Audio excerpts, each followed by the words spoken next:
Welcome everybody. It's really great to be sharing this with you. I'm really excited because I've seen the results from these two dogs that you're seeing on the screen onwards. And so we're going to start today by me telling you how we all came to be here, virtue of these two dogs. Then we've got a tiny little bit of admin, and then we'll get on with the EFT, which you're here to learn. So these are Floppy and Tufty. They've got kind of silly names because my partner never expected them to stay. They turned up at his place in France and he gave them silly names just to identify them until he found them a home, and they never left. And these two dogs are the reason why we're here. When I first was introduced to EFT, I thought it was a load of rubbish. Making these statements and tapping on your face and body, I really didn't see how it could do anything. But I didn't want to rule it out without experimenting because that's the way I work. And so I set up an experiment. And to be honest, I set it up to prove that it didn't work. And that's not what happened. And that's why we're here. So these two dogs were probably thrown out of a car in the countryside when they were abandoned.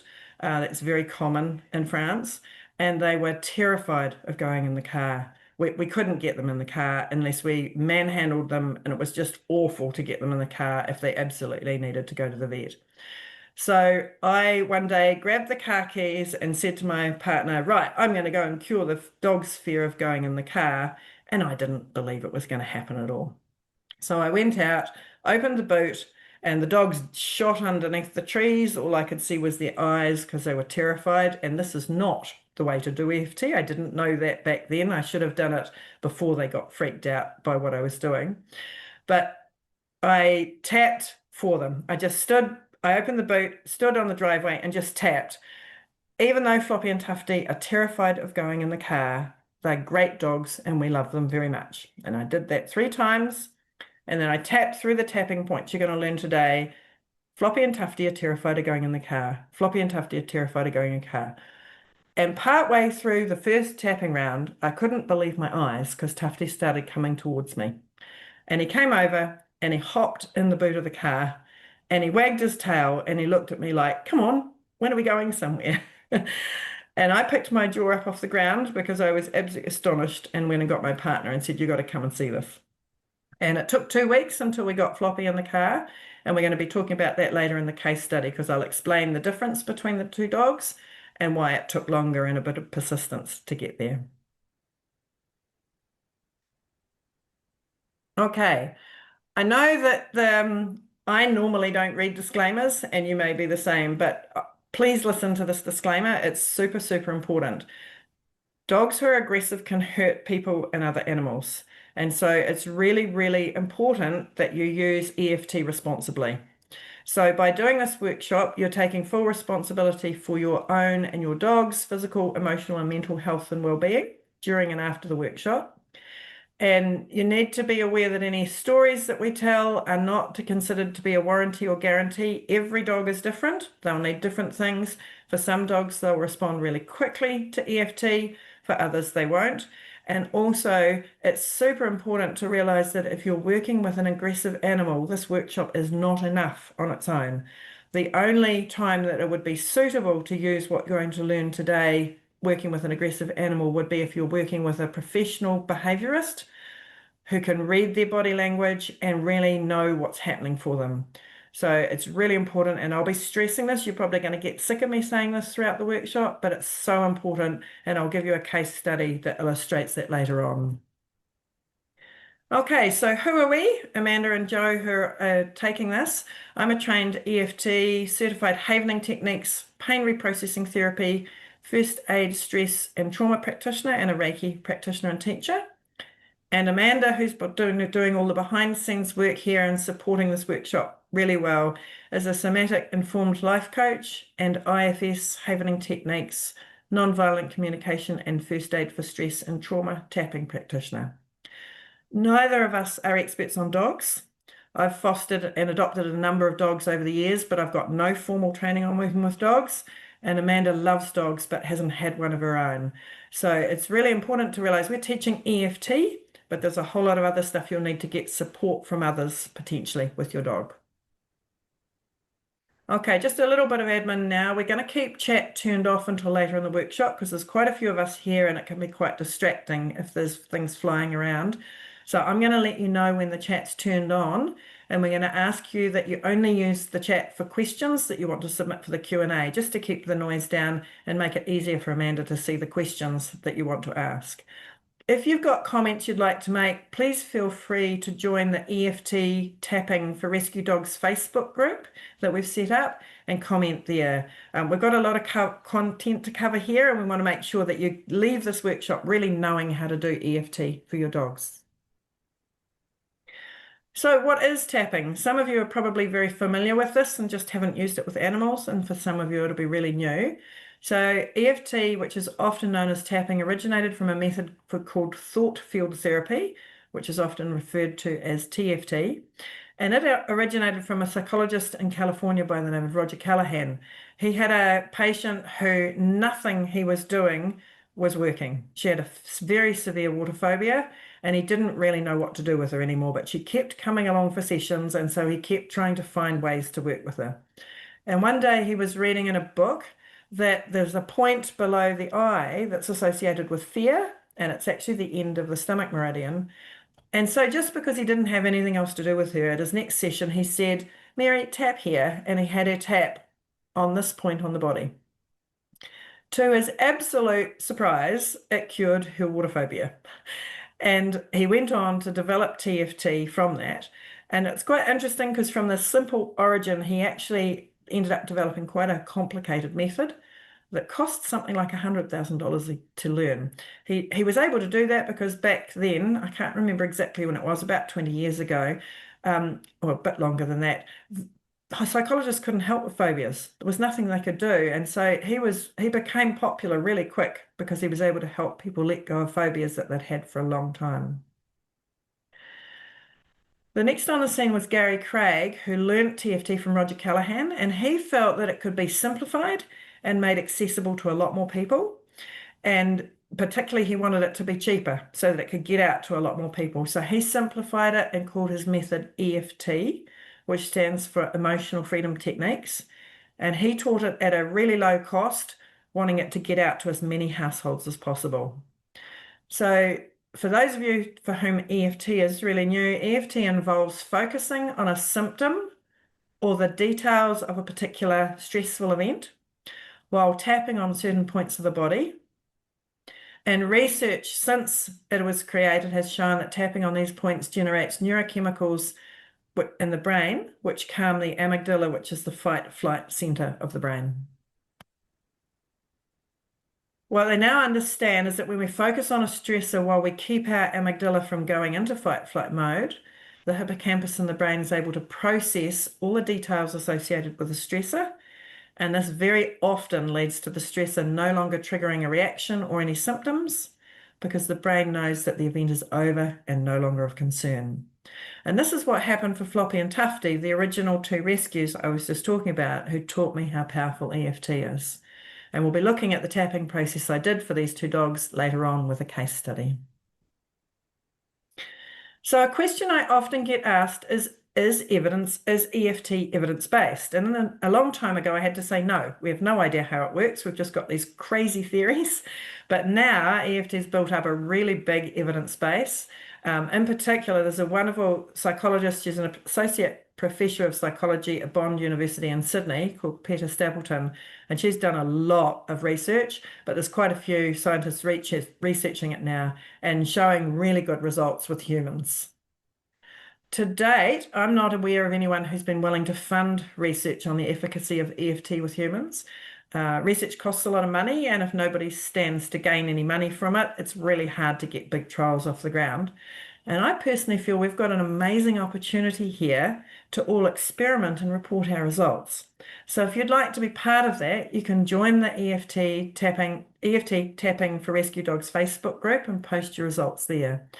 The research that's out there has been super interesting because they've shown that you really lower cortisol levels significantly through tapping. That's in humans, but our nervous systems are very similar to dogs, so I would imagine it's the same. And certainly when I work with dogs, I see them calming down in the way that you see humans do as cortisol is reduced. So before we go on to how to do EFT, we're just going to start with a little bit of information about dogs' nervous systems, because a little bit of understanding of how a dog's nervous system works can go a long way when you're working with a traumatized soul, and that describes many of the rescues we're working with, sadly. So humans and dogs, like all mammals, have similar neural circuits. And we're actually continually scanning our internal body state and our outer world, detecting for threat. It's happening unconsciously, so you're not aware of it most of the time. And there are three different main nervous system states. And so we're going to go through them very briefly so that you can start to recognize them in your dog as you're doing the tapping and out in the world. So the first of these three main states is known as safety or social engagement. And the signs in a dog are a relaxed body, a wagging tail, they're playful, and they seek connection. So this is the state of social bonding, calm curiosity, learning, and digestion. And it's a state we want our dogs to be in at the bulk of the time. The second main state is known as fight, flight, or danger. And the signs that you'll observe in your dogs when they're going into this are barking, growling, chasing, tension in their bodies, pawing, and panting. This is a state that mobilizes energy for action, alertness, and defense. And the third main state is shutdown or life threat. So this is where you see freezing, cowering, loss of appetite, and collapse. And a common one with this that people mistake, and I see this a lot with our fosters, is when they're really scared, they roll on their back and show their tummy, and people think, oh, look, bad, they want a belly rub. And actually, they're scared, they're cowering. That's part of the freeze response. So this response conserves energy in extreme threat and is the immobilization response. So just a little bit about trauma, because a lot of you will be dealing with dogs who've been through trauma. Our bodies are scanning continually, and when a single or recurring unpleasant event happens to us, which is overwhelming for our system, people and dogs can experience this as traumatic. The trauma can get trapped in the system, and although it's in the past, it becomes the lens that the present is lived through. For example, a dog who was beaten by a man may experience all men as perceived threats, or a human whose dog was attacked by another dog may perceive all dogs as a potential threat to their dog. So all of you here will know that a human and their dog can have a very close relationship. And what not everybody is aware of is we're usually unconsciously picking up each other's nervous system reactions. If you're nervous, your dog may go into a freeze or feel that they need to fight to defend, for example. Or if your dog becomes nervous, your nervous system may pick this up and also become anxious. Although our nervous systems work automatically, having a knowledge of these different states and being able to track where we and our dogs are between the freeze, shutdown, fight, flight, or relaxed social engaged state gives us more capacity for choice in how we respond. And we can identify the state we're in. For example, if we're going into fight or irritated, and take care to help ourselves move out of that and to be in a more safe, calm state. For example, we might need to resource ourselves by going for a walk before we interact with our dog or do some tapping for ourselves. And I've found even just with putting this webinar together, it's been a really good reminder for me. I was out with our dogs at the beach recently, and I noticed much more readily that Kahu was frightened because his tail had gone down. So knowing these signs can really help you avert problems because you become much more aware of the state that your dog is in and that you're in as well. So an example, Kahu came to us just over 2 months as a foster. He's got a lot of anxiety, really nervous dog, a lot of things were frightening him. And so I decided to book him in for a session with a trust technique practitioner up in Warkworth in New Zealand. And he normally travels pretty well, but we were traveling in our motorhome and something about the motorway terrified him. He became extremely, excuse me, dysregulated and was a real challenge to drive with. And I didn't have time to stop and do a full EFT session for him because we were on our way to the appointment. So what I did is I stopped and put some peanut butter in a licky bowl and I put it on the floor of the motorhome. And that's because licking helps to activate the relaxed, calm state in a dog.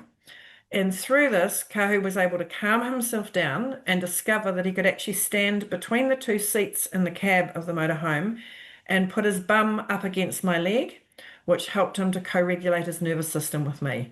And that was much appreciated by me because he'd been trying to sit on my knee the whole way that we'd been driving. And it was a nightmare because he's a big dog and driving on the motorway with a dog on your knee is obviously not recommended.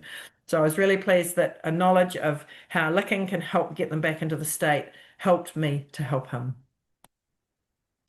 Another example is when I was putting this workshop presentation together, I'd been working busily all day, and I've been trying to work with Kahu to help him feel secure and not need to jump on me all the time and paw me. But that day, I'd obviously shifted from a relaxed, calm, alert state into a fight state without realizing it because I was concentrating and he kept bothering me. So I went into another room and did some tapping for myself before I returned to give Kahu attention. And that can be a powerful thing with EFT, that when we become dysregulated, instead of putting that dysregulation on our dogs, we can do a bit of tapping, calm ourselves down, move ourselves back to that calm state, calm, relaxed state, and help our dog from there. Sometimes, however, the situation is such that we can't leave the room or we can't leave the dog to tap. And a little trick is if you lengthen your exhalation, that can help activate your vagus nerve and shift you to the more calm space in the presence of your dog.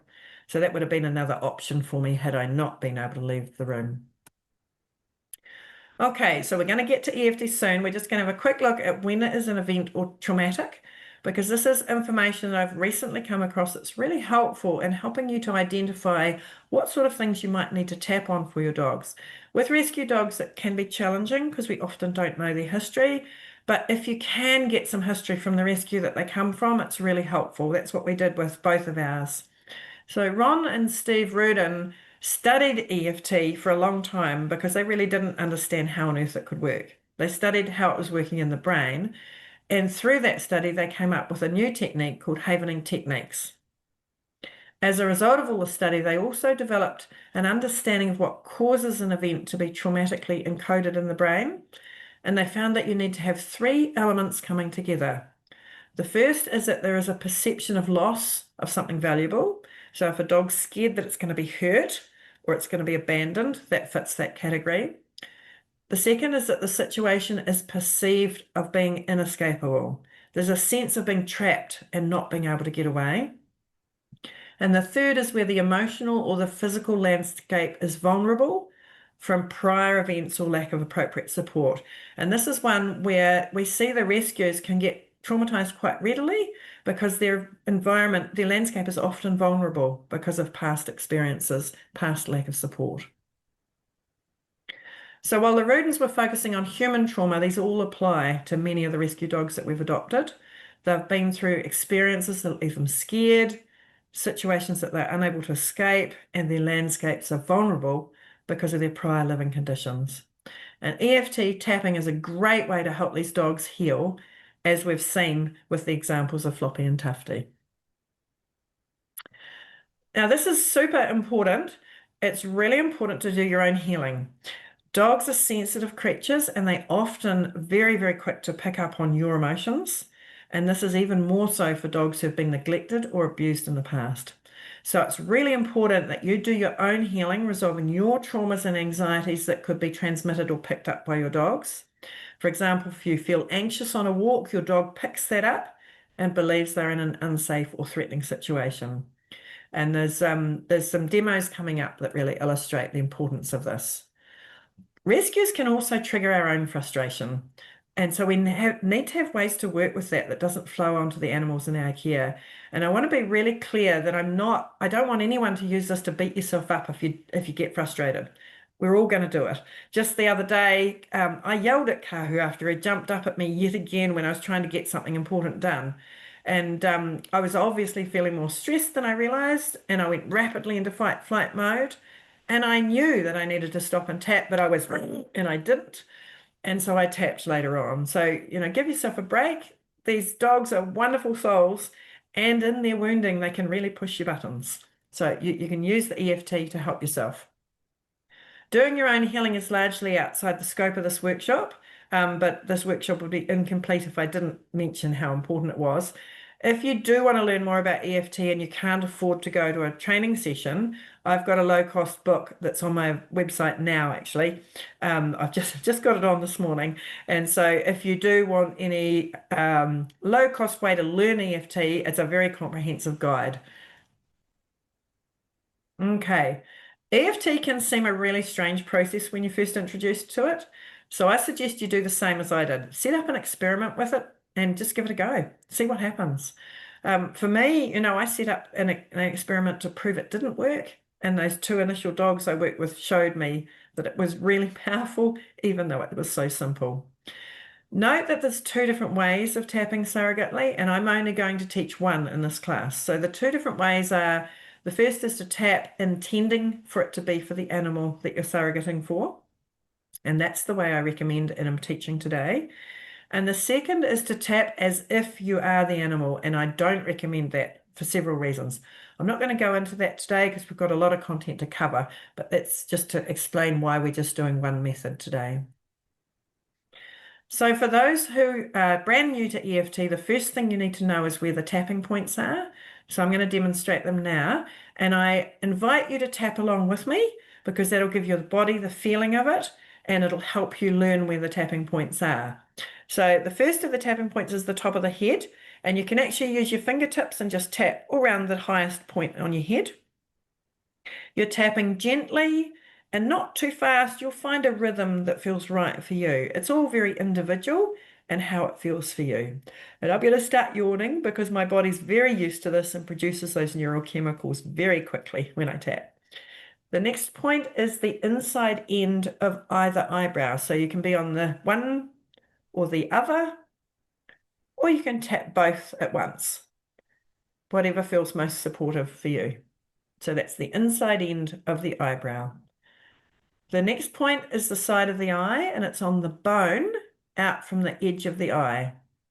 Tapping gently, just a few times on each point. So that's the side of the eye. The next one's under the eye. This is the point that it all started with Roger Callahan. So if you're looking straight ahead, it'll be on the bone under your eye, under the pupil. So that's the under the eye point.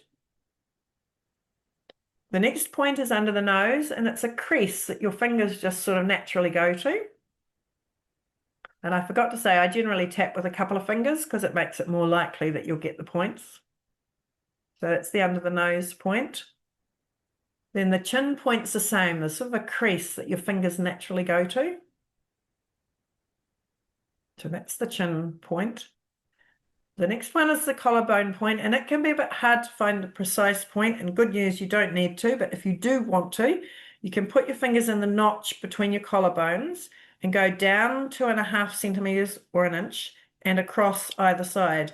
And you'll find a little indentation there, but I don't worry about that. I just take a loose fist or my fingertips and just tap around underneath the collarbone point, and that does the trick. So that's the collarbone point. So you're actually just underneath the collarbone. And the last one's called the under the arm, which is a bit confusing for some people. The easiest way to do it is put one hand on the opposite shoulder and then tap on the side of your body, pretty much level with your nipple. So you're using more this action than fingers on this one. And the last point, which is actually the first one we use, is on the side of the hand. So anywhere on this part that you do a karate chop, you tap, and you can tap with 2 fingers on either side, or you can tap the 2 together if you happen to prefer doing that. So what I'm going to invite you to do is when we do the demos later on is to tap with us, because that'll really help you get those into your system and start to learn how it works and see how it feels. So once you know the points, the next thing you need to know is the setup statement. When we do EFT for ourselves, we use what's known as a setup statement, which has 2 functions. It focuses the brain on what you want to work on, and it helps to promote acceptance, which is very important for healing. If you've got an issue and you're like this with your issue, no amount of tapping is going to resolve it, because that's going to set the amygdala onto alert that there's a problem. So we want to have a statement that helps us accept what's going on. The standard phrase while we tap for ourselves and we tap on the side of the hand is, even though I have this problem, whatever it is, I deeply and completely love and accept myself. For surrogate work with animals, that statement doesn't really work. And so we generally modify it to something like, even though animal's name has this problem, she's a great dog and we love her very much. So you can use whichever phrase feels comfortable for you. You don't have to use exactly this phrase, but it does need to be something that the first part focuses you on what you want to work on, and the second part gives some level of acceptance. So we generally say this phrase 3 times while we're tapping on the side of the hand. Then we do what's known as the tapping round. And so we simply take this problem bit of the previous statement and tap through each of the points. And we tap very gently for however long feels natural to you on each point. And we generally state the phrase out loud while tapping to focus our brain better. You can do it quietly if you're in a circumstance that you can't do that. But speaking it and hearing it involves more senses and is more likely to keep you focused where you can. So there's an example here, just so you can see how it works. Even though Sandy Girl got hit by the electric fence and it was a huge shock and she was terrified, she's a great dog and we love her very much. And we did that 3 times. And then on each point, Sandy Girl got hit by the electric fence and it was a huge shock and she was terrified. Sandy Girl, etc. And you'll see this in the demos. At the end of the tapping round, we take a breath and let it out. And then we sense into what we're working on and sense to see if it feels like there's been a shift. You need to be really mindful of any thoughts that float into your mind while you're tapping or after the tapping round, because you may find you get some intuitive hits on what to tap on next. And you'll see some examples of this in the demos that we've got coming up. If you're with the animal while you're tapping, and that's oddly enough not necessary, but can be helpful, you want to be mindful of what you notice as you tap. You can see their posture and behavior change, and that indicates how they're accepting the tapping. And sometimes they can respond to a particular issue that you're working on, and it gives you a clue as to whether or not you need to keep working. So you keep tapping until the issue feels resolved, or you want to leave the rest for another day.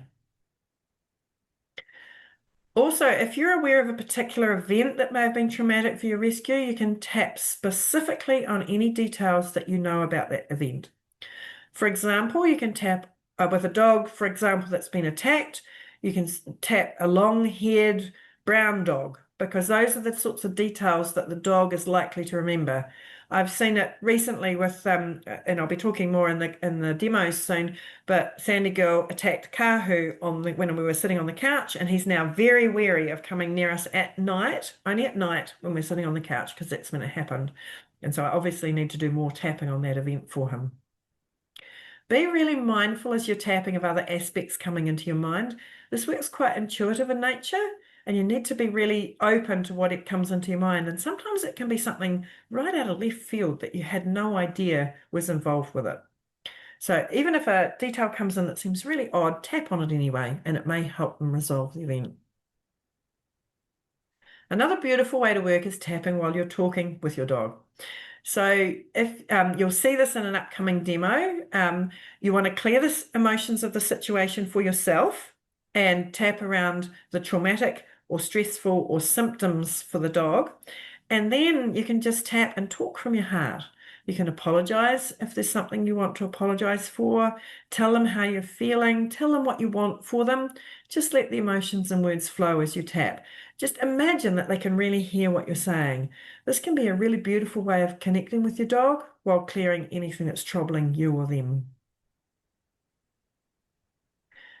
So once we've done all that, we need to test. We can't just assume that the tapping we've done has cleared it. It's much easier to test for yourself because you can put yourself in a situation where you know what the trigger is and test. With an animal, you need to work really, really gently. In fact, with yourself, we do too. So take, for example, a phobia. Let's say a dog who's afraid of fireworks. You do not want to take them to an event where there's fireworks to see if your EFT has worked. That is definitely not what you're going to do.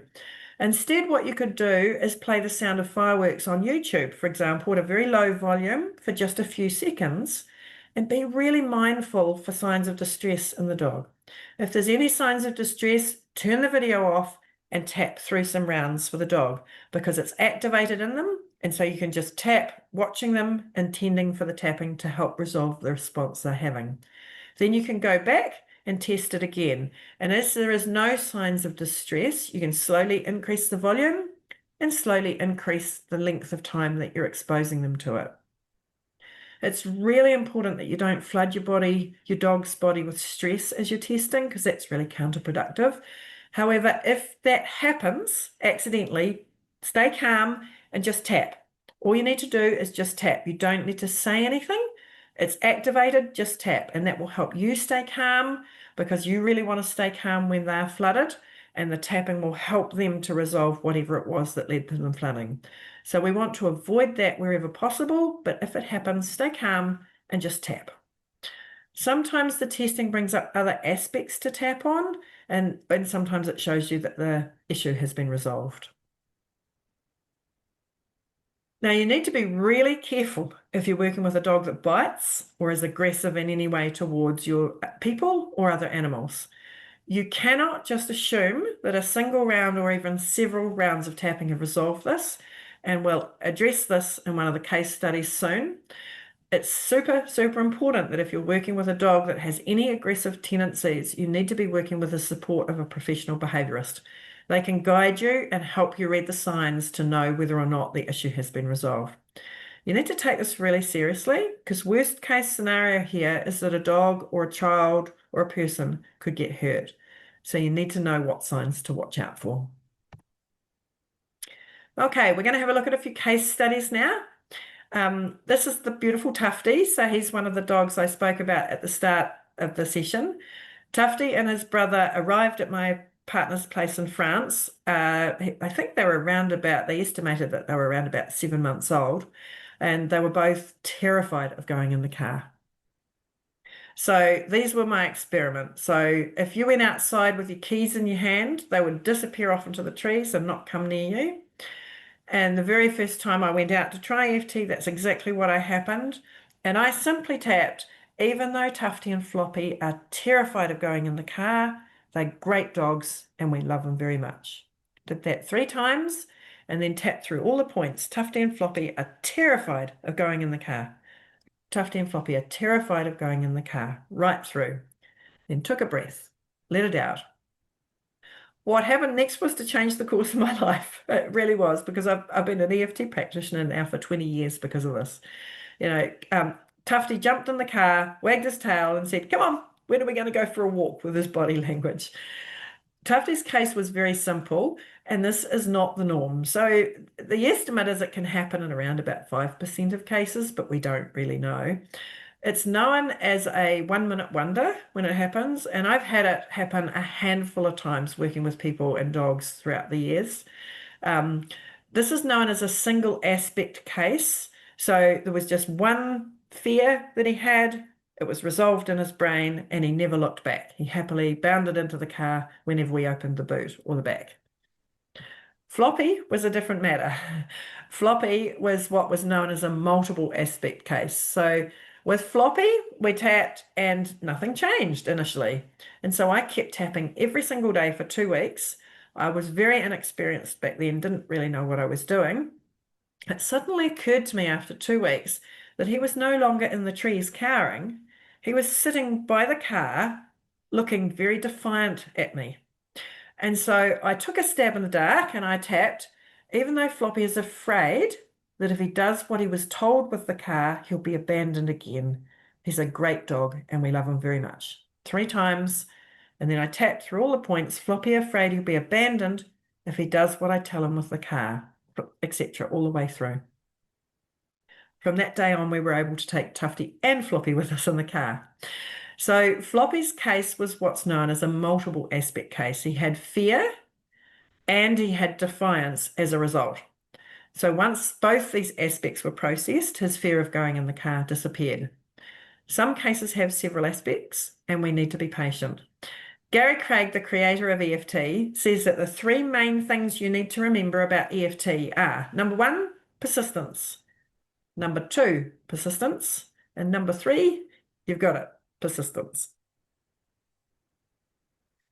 Okay, so now we're looking at Major, and Major was a dog that was adopted from a rescue by our neighbours, and he had lots of different phobias, and his history was largely unknown, so there were very few clues as to what had caused his phobias. And we were able to heal Major of all his phobias just tapping on what we observed. We tapped with phrases like, even though Major is terrified of going into the kennel, he's a great dog and very much loved. Major afraid of going into his kennel. Major afraid of going into his kennel. And it's so liberating for a rescue when they resolve their phobias that have been limiting or frightening them. So this is really powerful work to do with phobias. However, Major's case study is also a major warning, and this is really important to listen to. A friend of mine did some tapping with Major, and he did a couple of rounds of tapping and assumed it was resolved and went towards him with his hand and got bitten. You do not do this. This is not what you're going to do. This is why I highly recommend working with a behaviorist who is qualified if you've got an aggressive dog. The dogs are not bad dogs. They've got fear. They might be terrified as a result of things that have happened. And it's super important for their safety and others' safety that you work with a qualified behaviorist who really understands the signs to look for and can assess how risky it is for you to start introducing them slowly to the triggers. Okay, this is the beautiful Kahu who I spoke about earlier. He joined us just over 2 months ago as a foster. Kahu's a very sensitive soul who's frightened by a lot of things, and he didn't settle well at all. So I asked the rescue for what information they knew of his past, and the wonderful Livy, who I foster for, got as much information as she could. And the main thing that stood out is that we were at least his fifth home in 14 months. So I tap with statements like, even though Kahu's worried that he's not going to get to stay here because he's been handed from home to home throughout his life, he's a great dog and we love him very much. And I tap with all sorts of things like that over time. And I also tap regularly for Kahu whenever he gets scared and he's slowly becoming more confident. And you'll see me getting to working with one of his issues in a demo coming soon. This is the beautiful Sandy girl who joined us out of pretty difficult situations about a month ago as a foster. Sandy girl's family were really struggling to provide for her before she came to us, and it was immediately apparent that she hadn't had a lot of access to drinking water. She drank enormous amounts any chance she could get. And we actually became pretty concerned because there'd been no change after quite a number of days, and we wondered whether there'd been some damage done to her kidneys. So we took her to the vet, and the vet said she was in great health, she was hydrated, and she was probably just drinking because she was worried she was going to not have access to it anymore. And so we did some tapping along the lines of, even though Sandy girl's worried she won't get water, so she drinks enormous amounts any chance she gets. She's a great dog and we love her very much. And Sandy girl's drinking stabilized over the next few days, which was wonderful because the vet warned us that it could continue for a really long time. Sandy girl's case is also an example of using tapping for first aid. She was hit by an electric fence on our neighbour's farm the other day and she yelped and hightailed it home and we couldn't find her anywhere. And my partner had fortunately witnessed her under one of our sheds the previous day looking for rats. So I had an inspiration she might be hiding there. When a dog goes into freeze, they'll generally try to find somewhere to hide. And when we found her there, she was trembling and terrified. So instead of trying to pull her out, which just wouldn't have been the right thing to do in the state she was in, I tapped with something like, even though Sandy girl got a huge shock, she didn't know what hit her, and she's terrified of it happening again. She's a great dog, and we love her very much. So I tapped through all the tapping points and did a couple of rounds for her, and then she came out from under the shed and her tail started wagging. So it's a really good example of how powerful EFT can be for first aid. When they're in that freeze state or that fight-flight state, nothing you say to them is going to help. And trying to manhandle them and force them isn't going to help. It's just going to put them further into that state.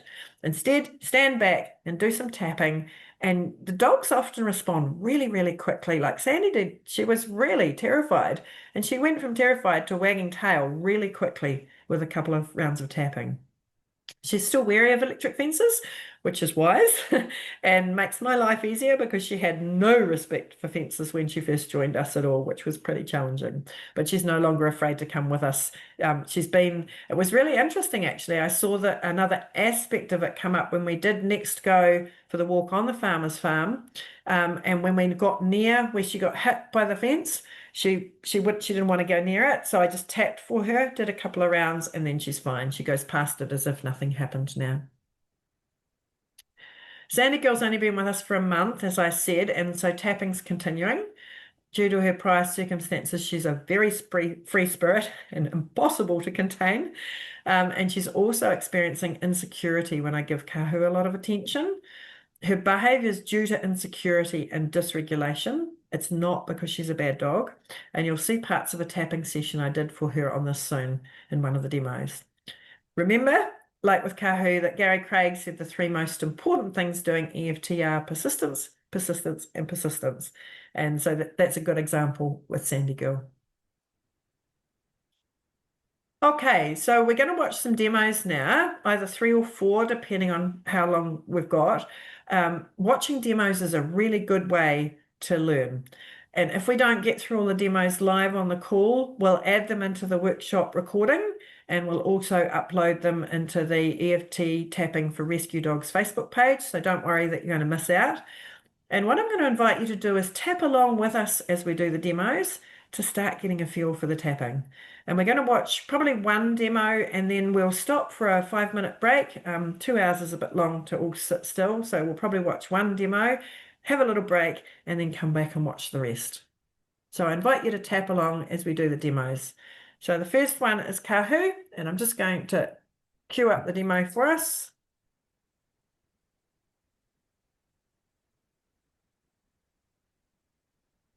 Just give me a moment.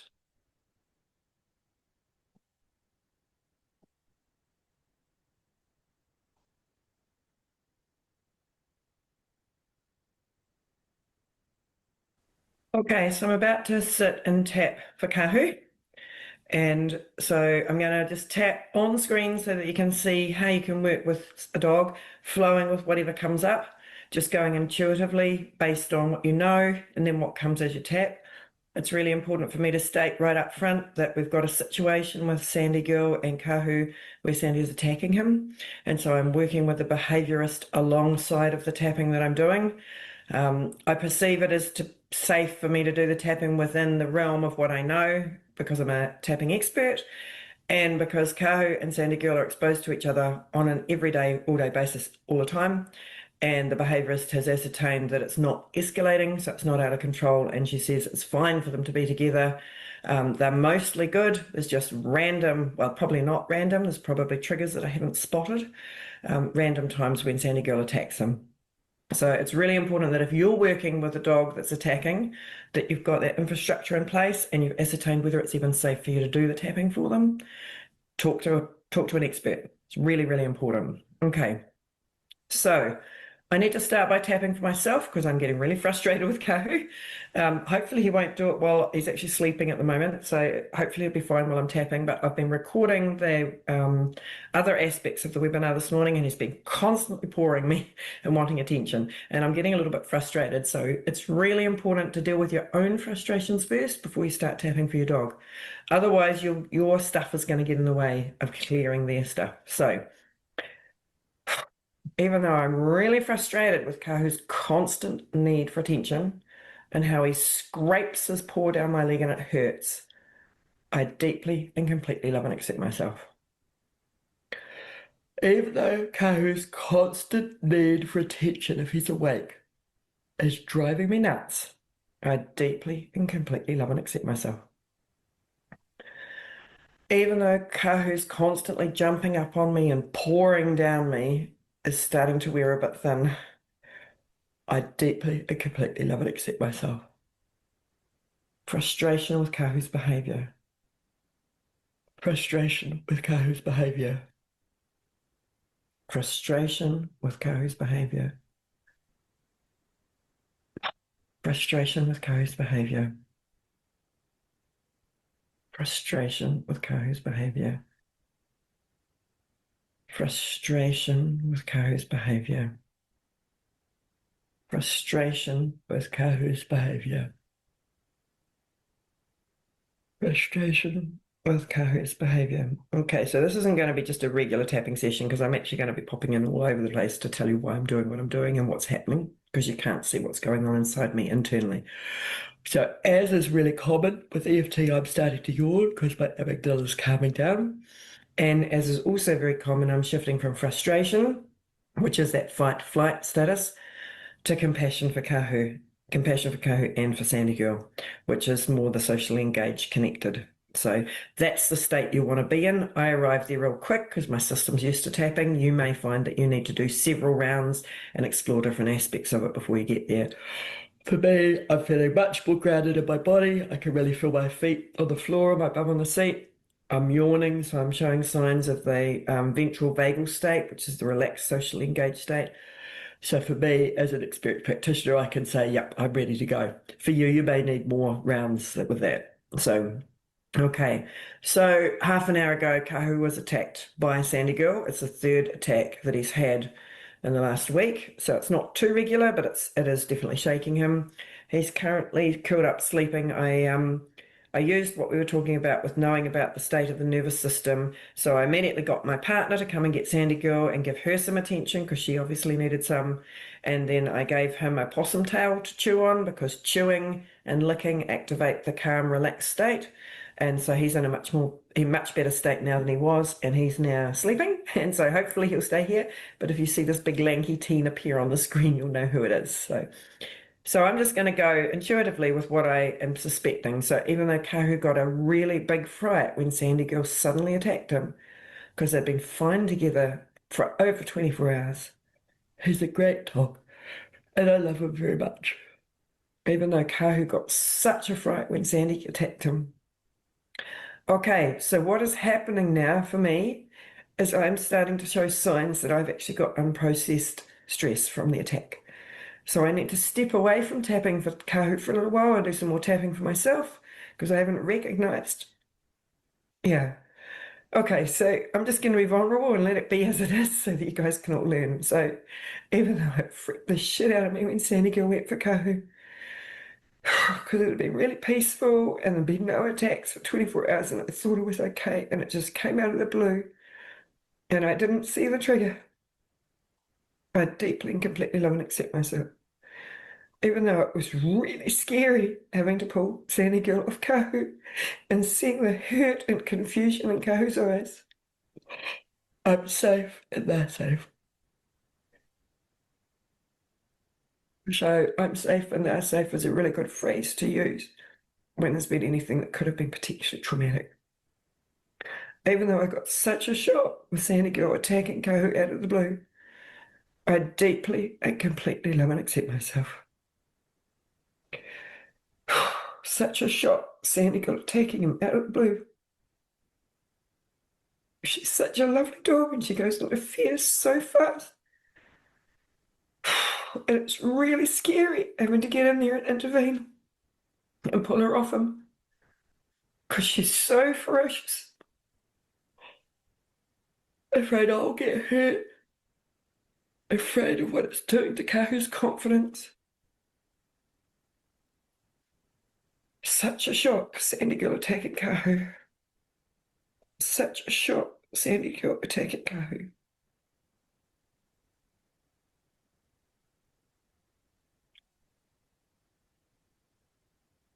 So I've taken a breath. And now I'm going to tune into what happened when she attacked him to see if there's other aspects that I need to process. So I'm just bringing to mind the memory. I've got a sort of spatial awareness of where I was in the room. I was giving her a bit of attention. She woke up and saw it and just went boom to attacking him. And you'll notice that I'm yawning, which for humans is a sign of the parasympathetic nervous system activity, which is the social engaged system, the relaxed calm. And so that's a really good sign that that's processed. But I want to really go through it clearly in my mind or out loud.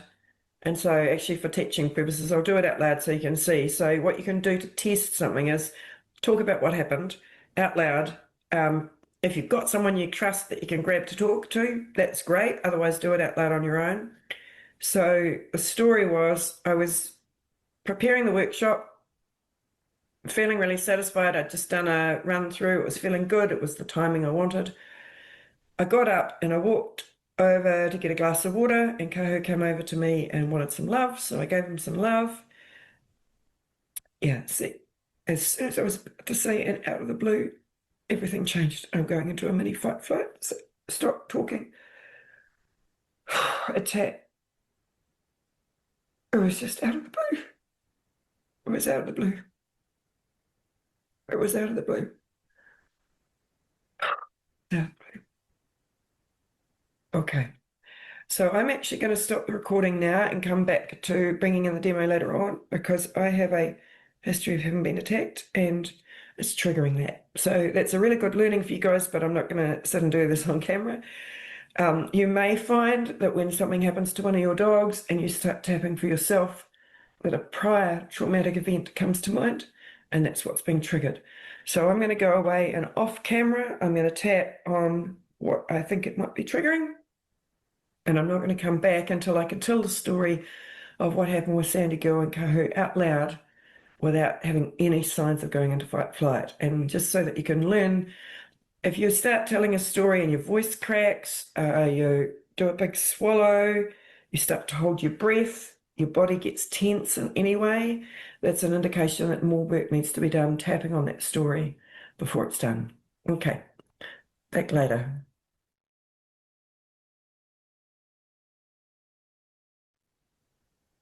Okay, so I think I've cleared that, and this is another way to test it, because when I start tapping for Kahu, if the emotion comes back in, I know that I haven't fully processed it, and I need to do some more tapping for myself.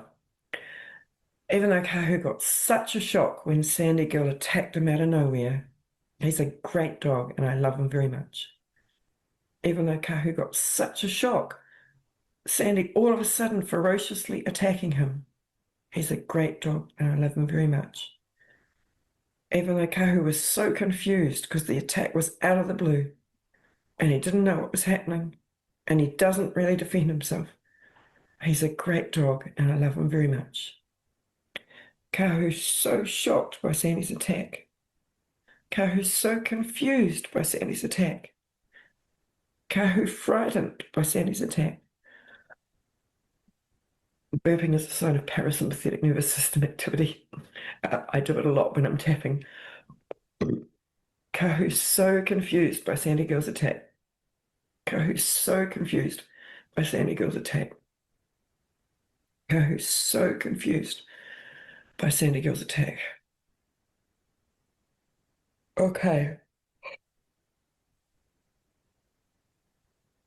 So as I'm tapping, my thoughts are starting to move automatically. I'm not doing it to this is just furthering his insecurity. And so that's an indication of where I need to go next. So I probably need to come back to this particular attack at the end and check that it's clear. But for now, what I'm going to do is I'm going to move into, even though Kahu has been passed from home to home over the last 14 months and is really feeling quite insecure, and Sandy attacking him just makes it worse. He's a great dog and I love him very much. Even though Kahu is feeling insecure and that's translating to him jumping up for attention all the time, he's a great dog and we love him very much.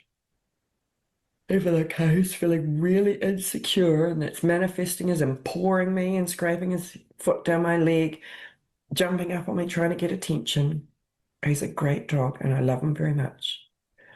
Kahu feeling insecure. Kahu needing my attention all the time. Kahu feeling insecure. Kahu feeling my attention needs to feel safe. Kahu needing attention to feel safe. Kahu feeling insecure. Kahu needing attention to feel safe. Kahu needing attention to feel safe. And sometimes you'll do another round without stopping because it just feels like you need to. Kahu jumping up all the time. needing attention. Kahu jumping up all the time, needing attention. Kahu jumping up all the time, needing attention. Kahu jumping up all the time, needing attention. Kahu's so needy of attention. And you can see I don't have to stay with the same phrase. If it morphs, you can let it morph. Kahu's so needy of attention. Kahu's so needy of attention. Kahu's so needy of attention. Okay, so I'm going to probably stop now with the recording, but I'm going to carry on with the tapping. But it gives you a flavor of how to work. You just tune in to what's there, work with what you know, tap, and see where the tapping takes you. One of the phrases that Gary Craig uses with tapping was through me, not by me. And that's a really good phrase to remember when you're tapping. You don't have to do it. You don't have to figure it all out. You don't have to put any pressure on yourself to get it right. Just let the words flow through you. That's the magic of tapping. If you can just get out of the way and let the words flow through you, that's a really good way of tapping. Now, if you find you can't do that, you can use tapping to help you resolve that. So you can tap on things like, even though I feel like I've got to get it just right, I deeply and completely love and accept myself. Got to get it just right. Got to get it just right. Even though I don't know what to say. Oh my God, Joe said what to say, but I can't figure out what I need to say. I deeply and completely love and accept myself, etc. So whatever you're feeling, you can use the tapping to clear things so that you can get out of the way and just let it flow through you. Let the magic flow through. Okay, so we're coming up on the hour and it's a 2-hour workshop. So I think it'd be a good idea for us to have a break for 5 minutes. So let's all take a break and come back at 5 past and we'll see another demo.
Okay, welcome back, folks. So as I queue up the next demo, I just want to remind you to tap as we're going through the demo. There's a phenomena called borrowing benefits in EFT, which is quite curious because it means that if you tap with the intention of resolving something for yourself while tapping with someone else, often things shift. I actually healed my fear of heights that way. We're now going to see a demo of me working with Sandy Girl, and it's another way of working, and it's a much shorter demo, this one. Okay, so what I'm going to do now is some tapping for Sandy Girl, and I'm going to show you a process I go through so that you can use it if it feels comfortable to you. Again, I need to disclaimer this with saying that we are working with a behaviourist as well. The behaviourist has assessed that it's okay for the dogs to still be together, that it's not showing any signs of being really serious or escalating. There's been no actual wounds. It's not getting more and more frequent. And so really important if you're working with a dog that has any aggression, that you are making sure you work with a professional. And in this case, I feel that I can do the tapping because I've been tapping for 20 years, so I'm very experienced with it. I've been fostering for a long time, so I'm experienced with dogs. And because the signs are that this isn't as serious, like this isn't really serious, and it's okay for them to still be together on a day-to-day basis. So it's not like, let's take a hypothetical situation. Let's say your dog has actually shown signs of potentially hurting other dogs. It's not like I'm an inexperienced person with EFT and I do a few rounds and then I go to the dog park. That's not a good idea with an aggressive dog. So I'm an experienced tapper and I'm working with a behaviorist because I don't know how to assess how serious this is, whereas the behaviorist does. And she has assessed it as safe enough for me to do this. So that's really important part of this. So this is a good example where I don't actually know where to start with this because I haven't really got clear triggers of what's going on. So what I'm going to do is start by brainstorming. So I'm going to take my pen and paper and I'm going to write down what I know. And then I use that as tapping phrases because that takes the pressure away of having to figure out the tapping phrases as you're going. You brainstorm and write down what you know, and then you start tapping on it. So I know that there's something about me giving Kahu attention, and it's not all the time. So I don't actually know what the exact trigger is. There was an incident. It's always good to tap on specific incidents if you can. There was an incident where Sandy Girl and I were snuggling on the couch and Kahu came over and she leapt on top of him and went for him really bad. So that's a specific incident that I'm realizing that I didn't think about before I started brainstorming, that there is actually a specific incident that I can tap because she was sitting on the couch with me up higher than him and then he came up and there might be something in that that's a trigger. What else have we got? I think we need to incorporate some of her history. So the way she plays is with other dogs is very awkward. So I suspect that she hasn't been socialized very well with other dogs. She's a little bit awkward, very quick to bark. She doesn't sort of really know how to get playing with other dogs. And so I don't think she's actually spent a lot of time with other dogs. So that's something else that I can tap on. Let's think, is there anything else? I'm going to hit pause while I ponder. Yeah, so that seems to be the main ones. And so I'm going to tap now on them. Even though there's something about me giving Kahu attention when Sandy feels that she hasn't been getting enough or when she's been asleep and he's been with me without her there. She's a great dog and I love her very much. Even though there's something about Sandy waking up. Actually, yeah, two of the incidences have been, now that I think about it, Sandy woke up and I was giving Kahu attention and she didn't like it and she attacked him. She's a great dog and we love her very much. Even though Sandy feels really insecure to wake up finding me giving Kahu love without her being there, she's a great dog and I love her very much. So just for learning purposes, that's great. I've brainstormed and as I've tapped, I've just let it evolve and it's come to, there are patterns. There is a pattern there. It's happened more than once when I've been giving Kahu love and she's woken up. So I've got something to tap on. Sandy feeling really insecure when she wakes up to find me giving Kahu love. Sandy feeling really insecure when she wakes up to finding me giving Kahu love. So I'm going to hit pause and keep tapping. Yeah, so as the tapping is gone, it's sort of refined itself, and it's now Sandy girl feeling really insecure when she wakes up to find me giving Kahu love. Sandy girl feeling really insecure when she wakes up to finding me giving Kahu love.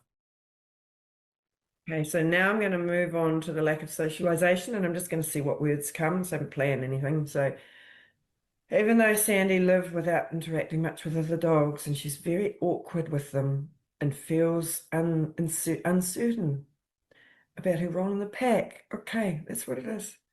Yeah, so that's another example of it just evolving. Yeah, she's a great dog and I love her very much. Even though Sandy's feeling really uncertain about her role in the pack, she's a great dog and I love her very much. Even though Sandy's feeling really uncertain about her role in the pack, she's a great dog and I love her very much. Sandy feeling really uncertain about her role in the pack. Sandy feeling really uncertain about her role in the pack. Sandy feeling really uncertain about her role in the pack. Okay, I'm going to hit pause and keep tapping. Okay, so I've done several rounds on that, and it feels like that's complete. Obviously, we don't know until we test it, and the only way to test this is for them to live together for a while and see whether it happens again. So now I'm going to tap on the specific incident. So I'm going to tap with what I know. So even though when I was cuddling Sandy on the couch, when Kahu came over, she leapt off the couch and attacked him, and it was really hard to get them apart. Sandy's a great dog and I love her very much. Even though when I was snuggling with Sandy and Kahu came over, she attacked him so ferociously and it was hard to pull her off. She's a great dog and I love her very much. Even though Sandy attacked Kahu when he came over to us when we were snuggling, she's a great dog and I love her very much. Sandy attacked Kahu when I was snuggling with her and he came over. Sandy attacking Kahu when I was snuggling with her and he came over. Okay, I'm going to hit pause as I continue to tap. Okay, so I've tapped on all the aspects that I'm currently aware of. There may be aspects that I'm not aware of that will come up in real life. Ordinarily, if you can, you want to test something, but I can't test this because 99% of the time they're okay, and then something just triggers them, and I don't know what the trigger is. So we're just going to have to let them get back together again and see what happens, obviously, and reintroduce them carefully. Having done some tapping for both of them, hopefully it'll be fine, and they've always been fine in the past. We've only had like 4 incidents, and they've always been fine after each one. But it's always really, really important. Remember, I'm going to sound like a stuck record here, but if there's any aggression, you've got to be guided by a behaviorist and know that it's safe for you to be doing this. Okay, so that one's a good example of how you can work if you really don't know where to start. You can brainstorm and write it down. And just note that I don't always tap in the exact same sequence with the points. Sometimes I start with the top of the head, sometimes I end with it. There is no exact sequence that you need to do. Some people actually have one point that's their favorite point and they just tap on that. So my favorite is to go through all of them, but that doesn't need to be your favorite. So EFT is a very forgiving process and you can just do what feels comfortable for you. So what we're going to do now is we're going to watch a demo of me leading someone else through tapping for her dog.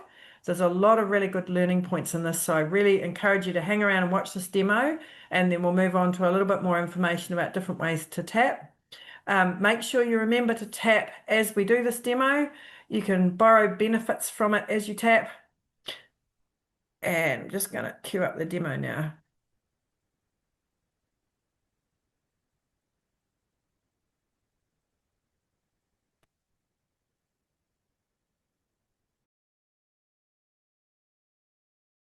I took her with me everywhere. So she came with me to the shops. When she couldn't go out as a pup, she came in a sling.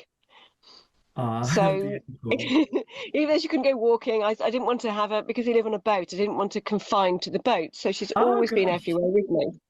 Okay. Um, and then I went away for months. I've got family in California, and she went to stay with a friend. And when she came back, she was a bit distant. She was pleased to see me, but she wasn't the bond wasn't the same. Okay. And since then, she's she pulls a lot more than she did. She was always quite strong and determined. You're headstrong, aren't you? Yeah, she's just looking at me at the moment. But she's almost like doesn't trust me anymore. So Okay. she wants to take control. She wants to be leader of the pack. And I'm like, no, no, you walk to heel, you walk with me. We'll go into this way. No, I want to go that way. Ah, okay. Okay. That's interesting. So with before you left was because collies are often one man dogs, aren't they? They often was she really bonded with you? Yes, yeah. So it was me and my son. It was quite a nice bond because I think the spaniel with her in there sort of allowed that other bond to take place. Okay. Which what I was Okay. hoping for. But because we both went, we both abandoned her. Ah, okay. Yeah. And had she been with your friend much before? Like, did you increase the time with her, or was it more a fairly No, sudden? no, Yeah. it was No, and sudden. that's all right because you don't know. I mean, we don't know how dog's going to respond. She could have been absolutely fine. Mhm. Yeah, Yeah. yeah. I mean, So, she loved being there. She had a great time, but I think it just broke our bond. yeah. Okay. Okay. I'll just write that in capitals because we definitely need to tap on it. It just broke our bond. Yeah. Okay, so what we do when we tap for the dogs is we tap and we just tune into what comes intuitively. You know, if something Mhm. starts coming into your mind during the tapping round or after the tapping round, we just follow it, and we don't really understand how it works. But it's like especially when we're bonded with an animal, because you've still got your bond to some degree, and you Mm. just it's like you become the proxy for them and what needs to come into your mind will just come into your mind. So be careful not to dismiss anything because it maybe clashes with what you believe is happening. Because sometimes when we start tapping, we're tapping away, and when we start thinking, oh my gosh, and it's something completely different to what we thought it was, but it comes into our Okay, mind and we need to honor it and go with it. Does that make sense to you? that Yeah. does. Yeah, Cool. yeah. Okay. Okay. So what I'm going to do is I'm going to tap on the points and I'm going to say a bit of a phrase and you're going to repeat it. And then I'll say the next one and then Okay, you're going to repeat it. So yeah, I think we'll actually tap for you first rather than tapping okay. for Luna because you're two ends of a relationship and you want Hmm. to do your own because you've got emotion around this too, I would imagine. What are your feelings around it? Can you describe how you feel about what's happened? I feel like I've let her down. Ah, yes. And yeah, I feel guilty. Yeah.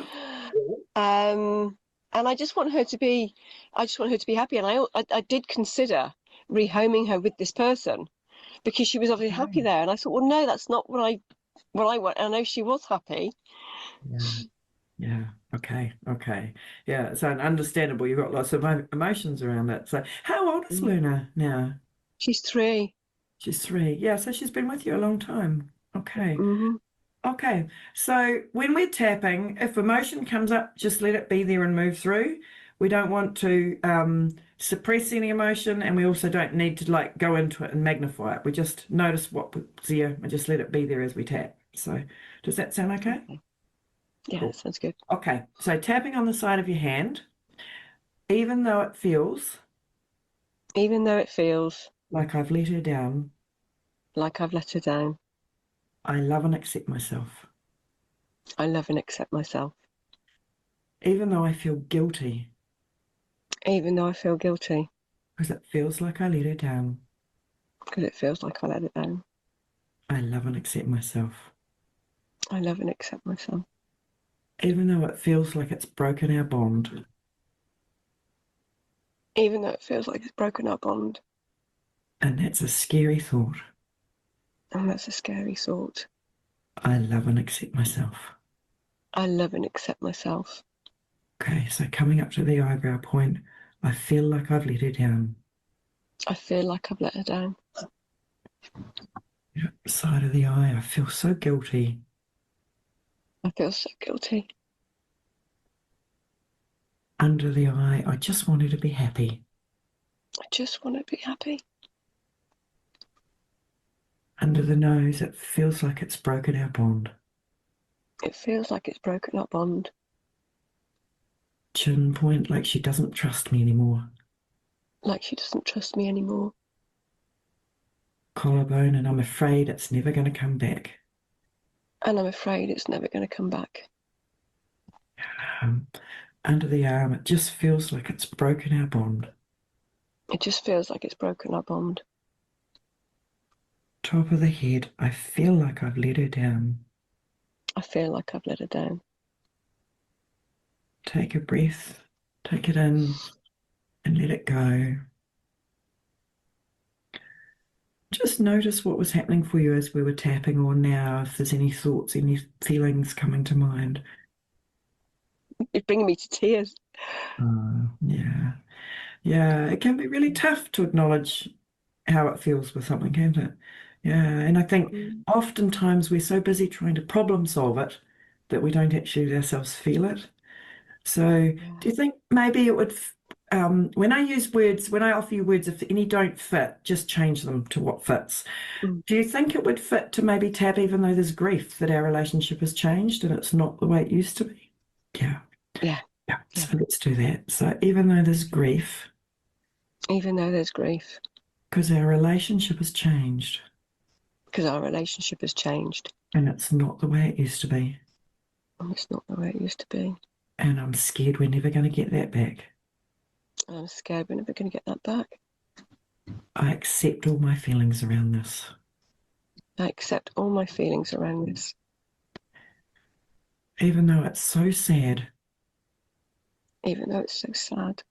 and I feel like I've let her down, And I feel like I've let her down. I accept all my feelings around this. I accept all my feelings around this. Even though there's grief, Even though there's grief. because it feels like we've lost what we had, But it feels like we've lost what we had. I accept all my feelings around this. I accept all my feelings around this. Yeah, so just come up to the eyebrow point and just tap this grief and just see if you can just let it be there. Create a space for all the grief and all the emotions. And you might want to say the words, you might want to just tap and let it be there. And come down to the side of the eye and just stay with it, just this grief, all these feelings around this.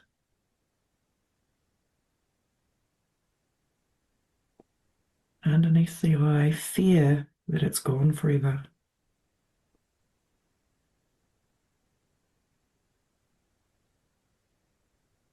Under the nose, I just want her to be happy. I just wanted to be Chin point, afraid she won't be again. afraid she won't be again. Collarbone point, all this grief. All this grief. Under the arm, this loss of what used to be. Loss of what used to be. Top of the head, this loss of what used to be. This loss of what used to be. So take a breath in and let it go.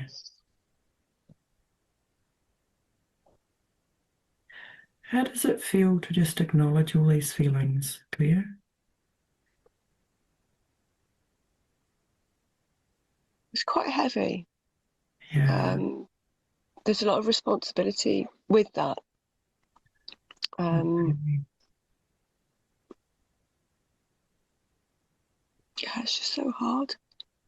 So the guilt that you feel, if you were to put it on a scale of 0 to 10, no guilt at all is 0, feeling really responsible 10, where would you be sitting? 10. 10. Yeah. Okay. Okay. So let's work with that first. And we will get to working with Luna, but this is really important because she's probably picking up on some of your emotions as well. So it's really important that we work with her with your stuff first. So is Yeah, it because okay? I have anxiety as well, so I think my anxiety is picking up on that as well. Ah, okay. Yeah. Yeah. So what happened when you first saw her when you came back? What happened when you was it instant recognition that things had shifted and there was anxiety right away? No, she was really pleased, really excited to see both of us. She Yeah. was really welcoming. Okay. Um, but it was almost like she's welcoming us into her new home because I'd gone to pick her up from my friend's house. So it's almost Okay. like, oh, it's a new visitor type. She recognised us, but it was that sort of, what do you mean I've got to go with you? She was confused, Okay. but And I how didn't did it? realise at the time. I just thought, oh, she just wants to, just wants to come back, but she's had a good time. Okay. Yeah. Okay. Okay. Okay. So let's work with the guilt and then we'll come back to that. Yeah. So, okay. Even though I feel all this guilt, Even though I feel all this guilt, like it's all my responsibility, like it's all my responsibility. I accept my feelings around this. I accept my feelings around this. Even though I'm carrying all this guilt, Even though I'm carrying all this guilt, I accept all my feelings around this. I accept all my feelings around this. Okay. Up to the eyebrow point and just tap this guilt.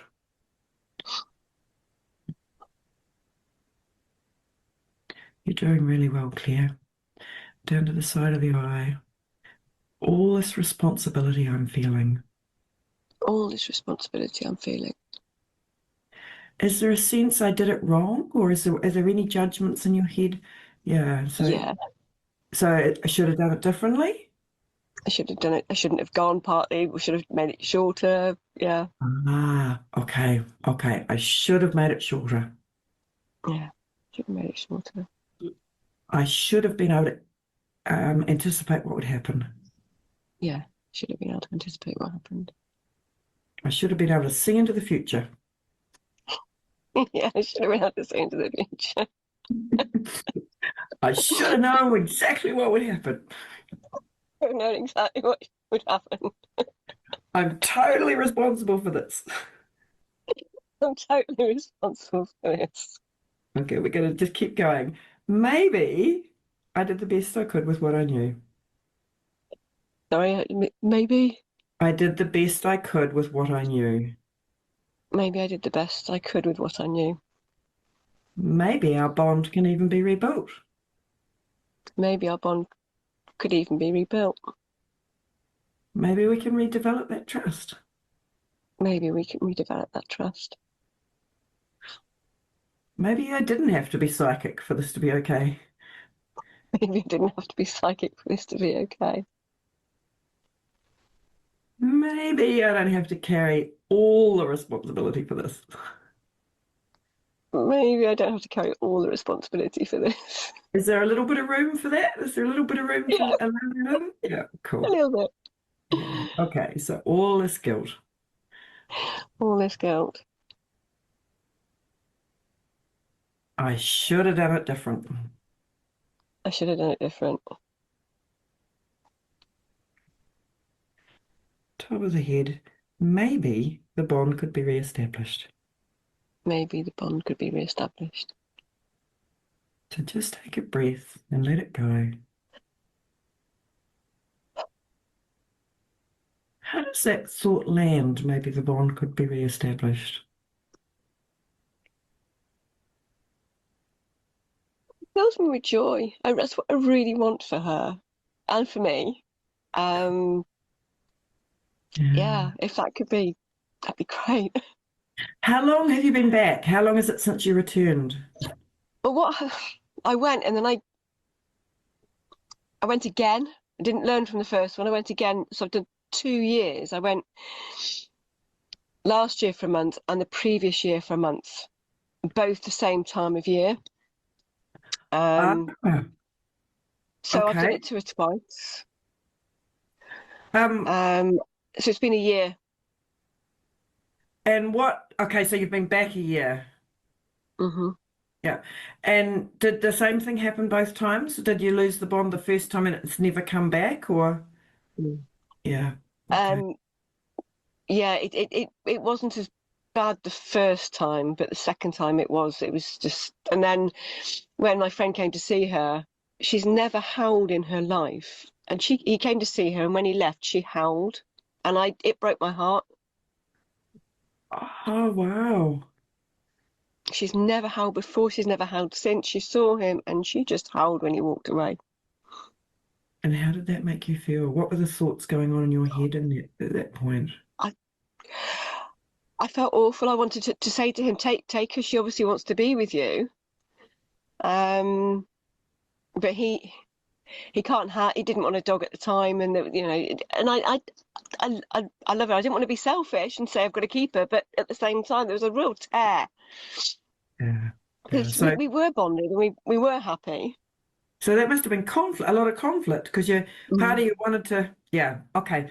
Even though I have had all this conflict, Even though I have all this conflict, because part of me wants to let her go, so she's happy, part of me wants to let her go, so she's happy, and part of me's heartbroken at that thought. and part of me's heartbroken at that thought. And I acknowledge both these feelings. And I acknowledge both these feelings. Even though I have this conflict, Even though I have this conflict, thinking maybe she'd be better with him, thinking maybe she'd be better with him, but being heartbroken at that thought. and being heartbroken at that thought. I accept both these feelings. I accept both of these feelings. Coming up to the eyebrow point, maybe she'd be better off with him. Maybe she'd be better off with him. Side of the eye, maybe we can rebuild our bond. Maybe we could rebuild our bond. Underneath the eye, maybe she'd be better off with him. Maybe she'd be better off with him. Underneath the nose, maybe we can rebuild our bond. Maybe we can rebuild our bond. The different energies, those thoughts, aren't they? Very different energies. Your whole Very different. face lights up. What I want you to do is tune in as we tap to how she might be feeling. So you're going to tap now. You've been tapping for you up until now. Now you're going to tap for her. And so all the tapping we're going to be doing is for her. And you want to see if you can get a sense of how it is from her. So we're going to tap from her point of view. And I'm going to throw some words out for you as we tap. And if it doesn't feel like I'm giving you the right words, if there's something else that wants to be said, just ignore what I'm saying and say what you need to say instead. Does that make sense to you? Okay. Cool. Yeah. So we're going to tap now for Luna. So even though Luna didn't know what was going on, Even though Luna didn't know what was going on, all of a sudden she was living with someone else. all of a sudden she was living with someone else. And she didn't know when I was going to come back. She didn't know when I was going to come back. She's a great dog and I love her very much. She's a great dog and I love her very much. Even though Luna was so confused when we came home. Even though Luna was so confused when we came home. She thought she had a new home. She thought she had a new home. And then we came back. And then we came back. And she's a great dog. And she's a great dog. And I love her very much. And I love her very much. Even though Luna's really confused. Even though Luna's really confused. Because we went away. Because we went away. And we came back. And we came back. And we went away. And we went away. And we came back. And we came back. And she doesn't know what's going to happen next. And she doesn't know what's going to happen next. She's a great dog and we love her very much. Yeah, so up to the tapping eyebrow point, Luna was so confused. And Luna was so confused.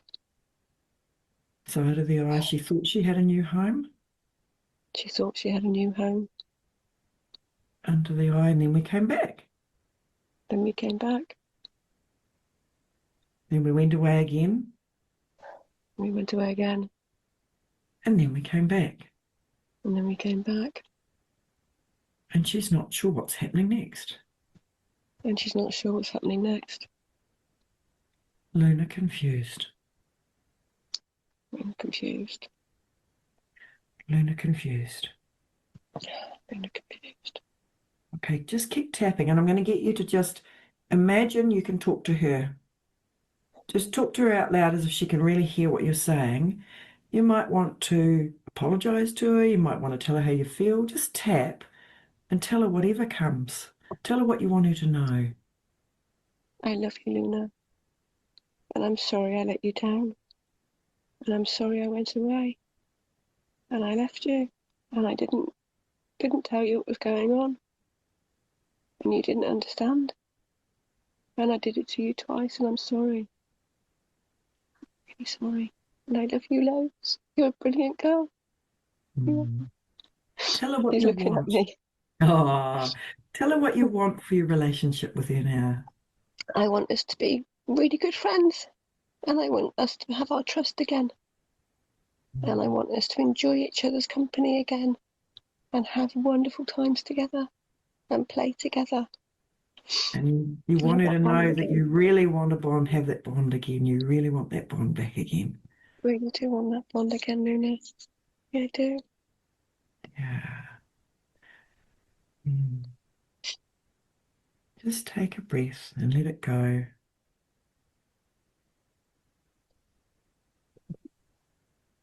How does it feel to see all that as you're tapping and to look at her?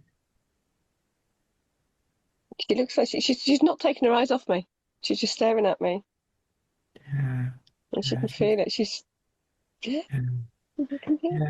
Yeah. It can be really powerful because when especially when we're feeling guilt, what we're transmitting to the dog is actually the guilt that we're feeling rather than what we want it to be. But when we do it when we're tapping and we say how we want, we're keeping our brain from going into fight flight. And, dogs are so sensitive. Dogs can be taught to detect an epilepsy fit half an hour before it happens. That's I've how heard that sensitive before. they are. They can actually detect that an epileptic fit is coming on in half an hour before it happens. God, That's how sensitive they are. And so, she will have been probably picking up on your guilt and your fears ever since you got home that first time. And it probably yeah, compounded with the second time. And so I think you'll find that you could use the tapping a lot to reestablish the bond with you.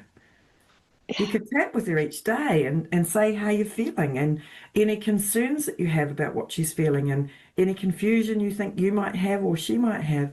And I think you might be able to use the tapping to really reestablish that bond. That'd be brilliant. She's responded. She said she's come and sat by my feet, and she just keeps looking. Her head keeps tilting. That's beautiful. That's beautiful. And this is really important because we needed to tap with your feelings first. Because otherwise, what happens is if we go straight into tapping for her, your guilt gets in the way and you're not able to be there to really tap for her. And so by clearing your own stuff first, you're then able to tap for her, which is really beautiful, really beautiful. So you could play with the tapping. You could each day just do a little bit of tapping and tell her how you're feeling and tell her about your vision of what you want your relationship to be. And just be playful with it. You don't need to be intense with it. And just Yeah, honor any feelings that are there in you. And if you go, it's so important on the day. Like I was tapping today for our two, and I had some frustration, and I needed to tap on my own frustration around Kahu's behavior first. Otherwise, I can't be clear to tap for him. So I like yeah. So I think you'll find I've got a good feeling about this. I think you'll find that you can use this to tap to help that. bond with her. Yeah. How does that feel for you? I feel a lot lighter. I feel relieved. I didn't realize how much guilt I was carrying. Yes. Yeah. Yeah. Um, and I mean, she's sorry. She brought me her ball, Oh, oh, that's beautiful. Well, but what I'm she's going to suggest is that we actually finish the session so that you can just go be with her. So I want to say a really big thank you to Claire for letting us record that session and use it as a demo. It was a beautiful example of so many of the different aspects we've talked about with EFT. The importance of doing your own healing so that you can be clear and there for them, the way you can tap and talk to them, clearing their confusion and trauma. A really beautiful demo. So we're not going to have time to watch the next demo today, but we will put it in the workshop recording, and I'll just get my slideshow going again. The next demo is with Sasha and a Romanian rescue called Charlie, and it's a great one to watch. So I really recommend you watch it. We'll put it in the workshop recording and we'll also upload it to the EFT group. And there's another one, if you haven't seen the one with Lucy, That was another wonderful one. And big thanks to Sasha and Lucy and Claire for letting us record them. You can go to my Facebook profile and find that one, and we'll also include it in the workshop recording. So now we're going to talk about tapping buddies, and then we're going to have Q&A. So if you'd like to, you could find a tapping buddy to tap with together for your dogs. And there's a thread now in the featured posts in the EFT in the Facebook group, so that you can go in there and make a comment and say what you're looking for and find someone. Having a tapping buddy can be a real help with motivation to integrate the tool into your and your dog's life. But note again that this is only for people working with dogs who show no aggression towards humans or animals, and for those with dogs who show aggression who are working with professional help outside of the tapping. So it's really, really important. I know I've said this so many times, but if you're working with aggressive dogs, you need some professional help from a behaviorist who knows what they're doing. So here's just a few tips for those who would like to be a helpful tapping buddy. You can write down the key things that your tapping buddy says about their dog's behavior and feed it back to them in the form of tapping statements. If your tapping buddy is emotionally upset about what's going on for their dog, you can lead them through tapping for themselves first.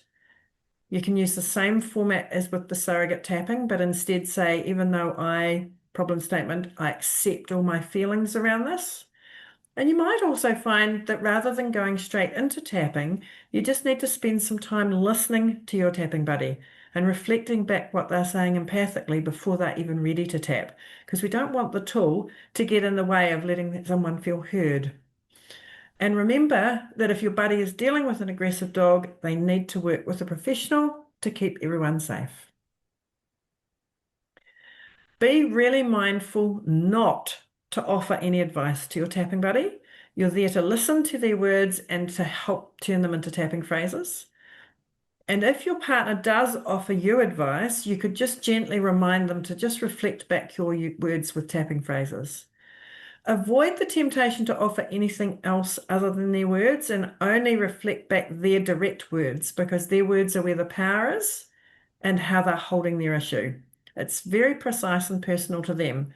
In the demos, especially the one we've just done, you will see me reframing, but it's important to note that's a practitioner skill, not one that a tapping buddy should use, because you need to be taught how to do it well.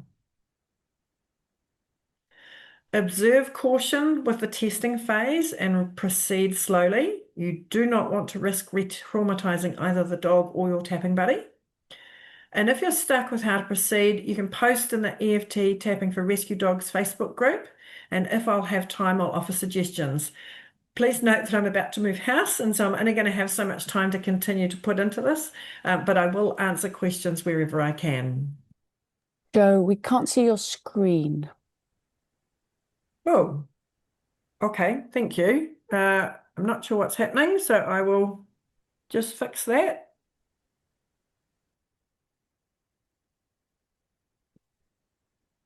Thank you. Sorry, folks, I forgot to set the slideshow going again. So I'm just going to ask Amanda if she could please turn on the chat now and ask you if you could please stick to posting questions only and keeping them brief and clear, a sentence or two, and keep the questions about the technique, because we've only got another 15 minutes and there's quite a few of us here. I'm not going to have time to answer individual questions about your situation in this large group of people. So please hold any comments or individualized questions for the Facebook group, since there's so many of us on the call. We've been taken by surprise with how much interest there is, and our hearts are breaking for how many of you have challenging circumstances with your rescue dogs. If anyone needs more support than this workshop because you're working with a complicated case, I will have a limited number of one-on-one sessions available. You can contact me via my website, haventoheal.com. And for those of you who need support but can't afford one-on-ones, Amanda and I have decided to set up a couple of group sessions so that we can just offer a little bit more support. One will be in the New Zealand, Australia, Asia time zone, and the other will be in the North America, Europe, UK time zone. And we'll post details on how to sign up for these in the Facebook group. There will be a charge for those. We've both put a lot of hours into this, and we can't keep just doing everything free, unfortunately. And if you haven't already, if you've benefited from this workshop, we'd really appreciate it if you would consider making a donation to Livy's Pals, the rescue I foster for. Livy's an amazing soul. She's the mother of 3 young children, and yet she somehow finds time to rehome lots of dogs every month. There's a picture here of Livy with one of her adoptees, Rio. And Kate and Bodhi are a good example of what Livy does. So Bodhi was 3, and he was a few weeks ago, he was taken to the vet by his family and they asked them to put him down. There was nothing wrong with him. He was a very healthy 3-year-old, and the vet was horrified and didn't want to put him down, but really didn't know how to go about rehoming him. Livy heard about it, and she immediately found an emergency foster for him and Kate. And Kate worked with him with some of his challenging behaviours while they found him a new home. So Livy worked really hard. Bodhi had very specific needs, and there were only certain circumstances that would work for him. And Livy's found him a forever home, and he's moved to it now, and it's just wonderful. So, and just this weekend, I came across a woman who had 3 puppies that were going to be put down if they couldn't be rehomed, and Livy just launched into action, and she had homes for all 3 puppies by the end of the weekend. So if you're able to spare a little bit towards the cause, we'd really appreciate it. Okay, so just before we get to the questions that have been asked today, there was a question on the last workshop that I just thought I'd go over here because it might be relevant to some people on the recording, even if not on the workshop here. Someone asked if you can use EFT for allergies with dogs, and I know this is a real issue, and particularly down here in New Zealand at the moment, we're going into spring and a lot of dogs are getting allergies. The answer is yes, but it can work in some circumstances and not in others. So in some circumstances, allergies are purely physiological, and you need to use physiological means to help resolve them. In other issues, it's purely emotional, and an EFT can work really well. And sometimes it's a combination of the two. So often dogs will have scratching behavior and allergies because they're anxious. And so you want to tap around whatever was going on in the home at the time they started to develop the allergy, and that can make a big difference. But remember to also look at physiological causes because it may not simply be one of stress and trauma. Okay, Amanda, have we got any questions that anyone wants to ask? Yeah, we've got one question on, will it be effective if the words are not spoken out loud because the person feels because of privacy? Will it still be effective? Absolutely, it can still be very effective. I recommend speaking aloud if you can because you're engaging more senses and it's easiest to stay focused, but you can definitely tap with the words in your mind. In fact, you can even do something called imaginal tapping if you're in a situation where you'd be embarrassed or you don't want to draw attention to yourself by tapping on your face. Once you've done EFT for a little while, you can simply imagine that you're tapping through the points and say the tapping statements in your mind. And I had a powerful example of this a few years ago. I was driving a friend to the airport on the French motorway. I'm not used to motorway driving. I'm certainly not used to driving on the right-hand side of the road. And I started to get stressed because we missed our turn. And I said to my friend, just be quiet for a mo. And I tapped imaginal. She didn't know what I was doing. I just went quiet for a while. I was actually driving. And at the end of my tapping rounds, she looked at me and she said, what did you just do? You just completely relaxed. So you can not only do it silently, you can also do it imaginally as well. Okay. Another question, yeah. How would you set the best environment to get the best results tapping? Okay. Yeah, so the best environment is to be away from stress at the time you're tapping. If you're in a situation and it's live and you want to try and calm the situation down, go ahead and tap. But if you've got the luxury of it, take the time when the dog's asleep or just calm and tap on the situation then, and then slowly introduce them to the triggers. And as I've said quite a few times, but I just want to reiterate, the very best way to give your dogs the best with the healing is to do your healing first. So if there's anything that you're dealing with that might get in the way, do the tapping with that first, and then you set up the best possible chance for your dog to be able to receive the tapping. Okay. And that's it so far on the questions. Okay, great. Okay, so unless we have any other questions, we'll call it to a close now because I'm sure everybody's got other things you want to be doing as well. We'll be getting the recording out as soon as we can. It'll take us 2 or 3 days to edit it, and we will be including the demos that we haven't had time to watch today. And we'll also upload those demos separately into the Facebook group. and I'll put out an email to everybody once the upload's there so that you know that the recording's there. And we'd really appreciate it if you could share this far and wide. For those of you who weren't on the call right at the start, I posted a innocent question on a Facebook group about 10 days ago, just saying, would anybody like a free EFT workshop for rescue dogs? And was completely blown away. I expected maybe 20 people would respond, and over 3,000 people did. But unfortunately, the moderators of the group have made it so I can no longer post, and they don't want me posting on EFT, so I'm obviously respecting what they've asked. So I can't get the word out that the recording's going to be available. So if you can help get the word out to the other 2,700 odd people who haven't been able to come to the workshops, I'd really appreciate it.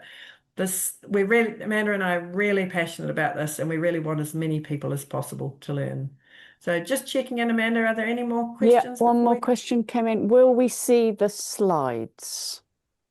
Yes, I'm actually going to create a PDF file for the slides, and we'll upload that at the same time as we upload the recording, because that'll be an easy way for you to go back and get the actual process and to get some reminders of different aspects of it. And one more question, can you use this with other animals? Absolutely. You can use it with any type of animal at all. I've only used it with dogs, cats, and horses, but I know of other people who've used it with all sorts of other animals. If you're a living being, you can respond to EFT. And you can actually use it for your kids as well, because they're animals too. And just Raised with your kids is similar, but obviously not dog. So, sorry, was there another one? No, it wasn't another one. I just wanted to say there's a lot of gratitude coming in, people finding it very interesting, picked up some tips, really grateful for all that you've brought and what you've shared. Awesome. Thank you. And a big thank you to Amanda, without whom this workshop would not have happened. Her wonderful video editing skills made the demos possible, and she's going to make getting the recording up possible as well. And she's given some really good ideas to include. So I really appreciate that. Thank you, Amanda. Okay, so if there's no more questions, we'll head off now, and I'll let you know when the recording's ready.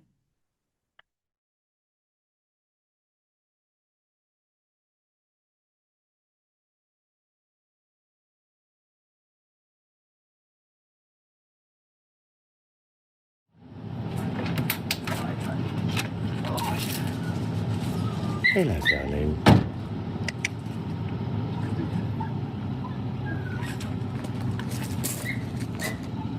Hello, mate.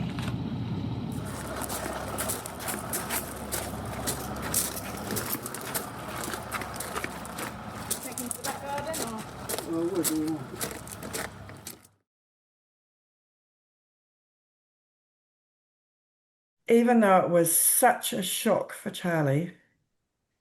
Even though it was such a shock for Charlie. To be captured. To be captured. And to be put in the shelter. And to be put in a shelter. He had no idea what was happening to him. He had no idea what was happening to him. He's a great dog. He's a really great dog. And we love him very much. And we love him very, very much. Even though Charlie was absolutely terrified. Even though Charlie was absolutely terrified. He had no idea what was happening. He had no idea at all what was happening.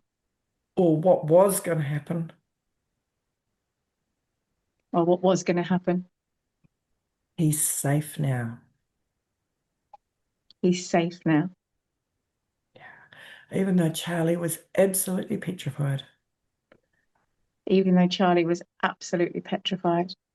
He had no idea what was happening. He had no idea what was happening. That's over now. That's over now.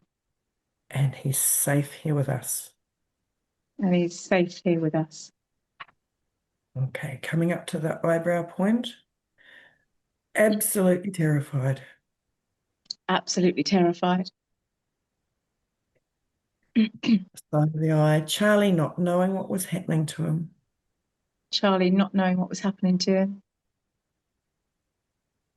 Under the eye. Never been confined before. Never been confined before. underneath the nose, absolutely petrified. Absolutely petrified. Chin point, Charlie having no idea what was going on. Charlie having no idea what was going on in his life. And the collarbone, Charlie's impulse was to run and he couldn't. Charlie's impulse was to run and he couldn't. Under the arm, he couldn't run to keep himself safe. He couldn't run to keep himself safe. Top of the head, he was trapped and he didn't know what was going to happen. He was trapped and he didn't know what was going to happen. Okay, come back to the eyebrow point and he's safe here now. And he's saying, Side of the eye, Charlie absolutely petrified. Charlie absolutely petrified. Underneath the eye, Charlie safe here now. Charlie's safe here now. Underneath the nose, Charlie trapped and petrified.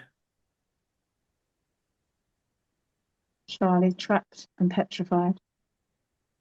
Chin point, Charlie's safe here with us now. Charlie's safe here with us now. Collarbone, Charlie's safe with us here now. Charlie's safe with us here now. Charlie has a home and he's loved. Charlie has a home and is loved. Charlie has a home and is loved. Charlie has a home and is loved. Take a breath and let it go. How did that feel as you were tapping? Did some of those things resonate more than others, or did any other thoughts come into your mind? Yeah, just I got very tight-throated and talking about him not being able to, not being able to escape and being confined, and my throat went really tight and Okay, yeah. So we might actually need to do another couple of rounds for that for him, because that's the definition of trauma. When you're having something frightening happening to you and you cannot escape, that's the definition of trauma. And so there might be more in his system. So what we'll do is we'll tap another round and your body will tell us when we're clear of it, because you won't have that response anymore. And so I think it's important. It's very tempting to go straight to he's safe now, but we actually want to process the trauma out of his body. We want to process that terror of being trapped. And so I think probably what we could do is you might even be able to do it without words. We'll start with words and then just go, I'll invite you to go through all the points with the same words. But if you find the words are getting in the way, and it's better to just concentrate on how you're feeling and how he must have been feeling, and we can just tap as many rounds until you feel like it's shifted. Does that feel okay? okay. Yep, sounds good. Yeah. Yeah, so we'll just tap once here with even though Charlie was petrified and trapped.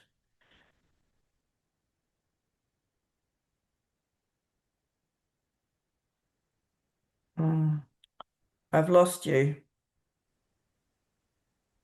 Even though Keeps Charlie, freezing. it froze back now. Even though Charlie was petrified and trapped, and trapped, he's safe here now. he's safe here with us now.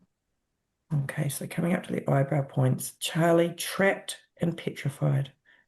Charlie trapped and petrified. Side of the eye. And you can say the words or you can just tune into how it feels. Under the eye.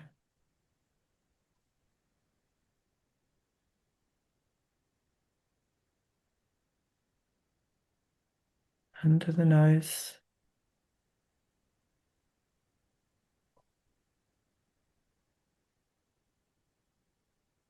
And the chin point.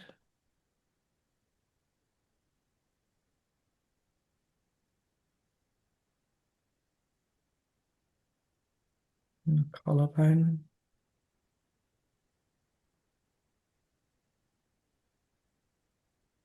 Under the arm.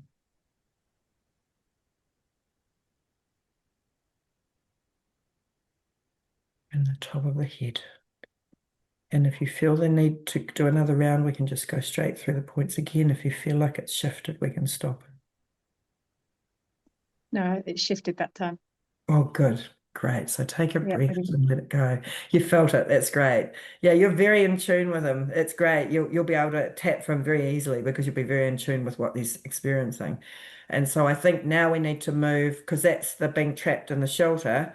Now we need to move to the van trip, because that must yeah, have been the same, mustn't it? He would have been, presumably they would be crated in the van, I would imagine. yeah. It was a big van with about 12 cages and dogs in every cage. But even just when he opened the back door, I just remember the smell of, obviously, yeah, Oh, the stench was just, yeah, was just. oh I've never smelled gosh. anything like it. Just Okay. Okay. So what we'll do is we'll do the tapping for this, the van ride, and you can tune into whatever senses you feel that he was overwhelmed by, whatever experiences he had. So even though Charlie was in that van for so long, even though Charlie was in that van for so long, exposed to all the sounds and the smells, exposed to the sounds of the other dogs and the smells, no idea where he was going no idea where he was going or how long he'd be trapped in there. or how long he'd be trapped in there for. He's safe here with us now. He's safe here with us now. Yeah. Even though Charlie had the van ride from hell Even though Charlie had the van ride from hell, and he had no idea that it was going to save him. he had no idea where he was going to be taken. He's safe here now.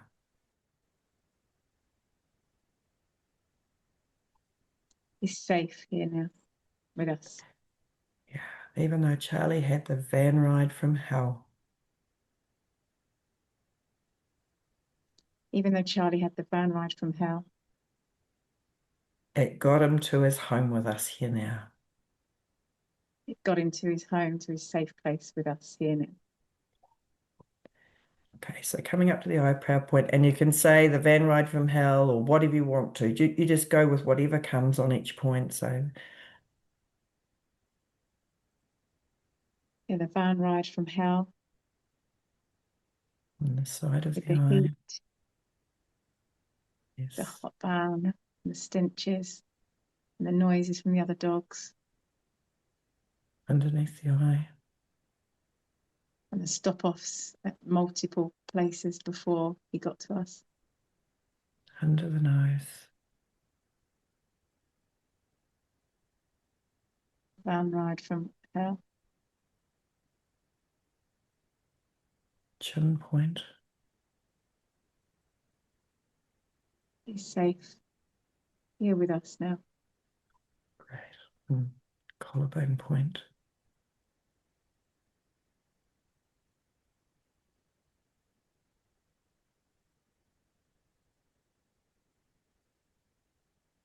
Under the arm,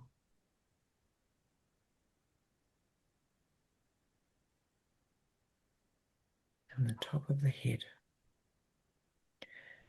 And if you need to do another round, just go through another round. Just sense into how you're feeling whether you need to do another round.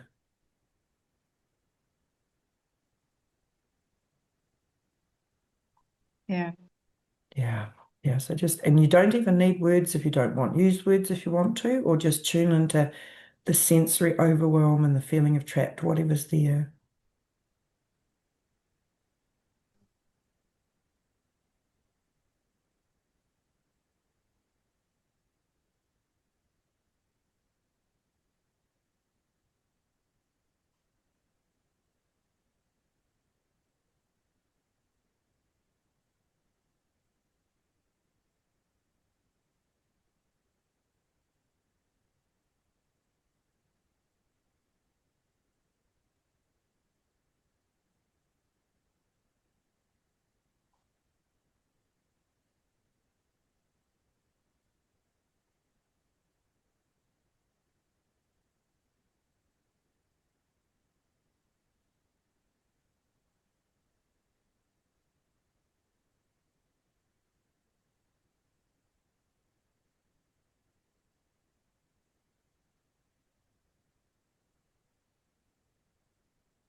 And take a breath when you're ready and let it go.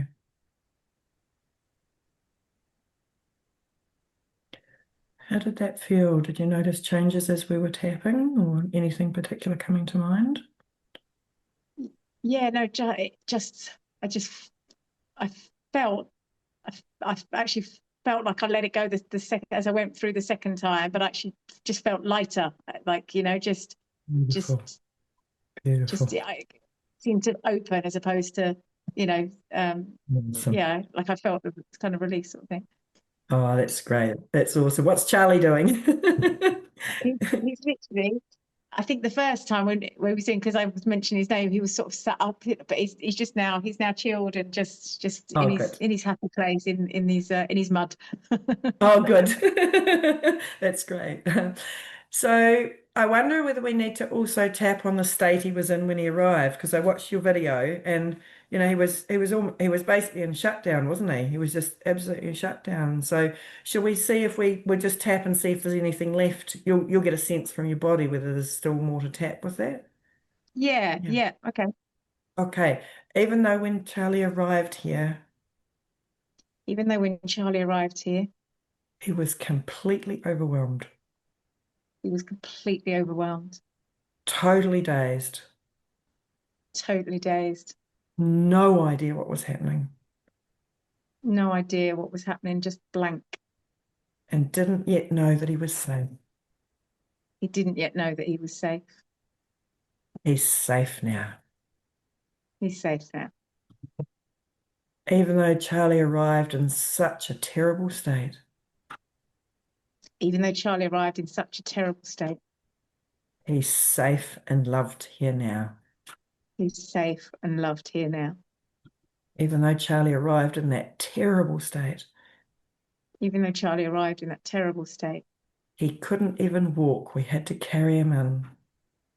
he couldn't even walk. We had to carry him into the garden. He's safe here with us now. He's safe here with us now. So coming up to the eyebrow point, arriving in that dazed and shut down state. Arriving in that dazed, shut down state. Side of the eye, Charlie completely overwhelmed. Charlie completely overwhelmed. Under the eye, Charlie having no idea what was about to happen to him here. Charlie having no idea what was going to happen to him here. Under the nose, completely shut down, overwhelmed. Completely shut down and overwhelmed. Had to carry him into the garden. Had to carry him into the garden. Had to carry him into the garden. Had to carry him into the garden. Poor Charlie having no idea what sort of place he'd come to. Poor Charlie having no idea what sort of place he'd come to. Poor Charlie completely overwhelmed. Poor Charlie completely overwhelmed. Do we need to do another round? Does it feel like that's... Yeah. Yeah, you do it with whatever words need to come or without words, whatever works for you.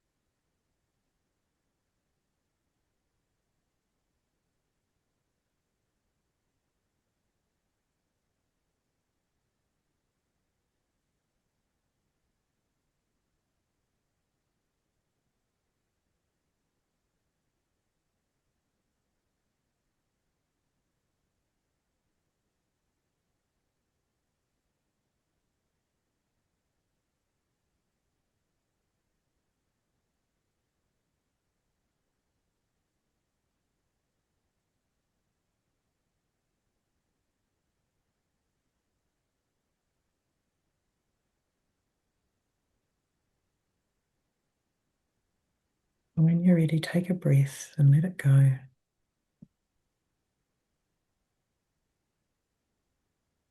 How's that feeling now? Yeah, that's better. Sorry, yeah, got me the first time. Yeah. Yeah, when you think about it, you know, that he's been through so much, and at his age too, he's not a young pup. He knew freedom in the mountains for all that time.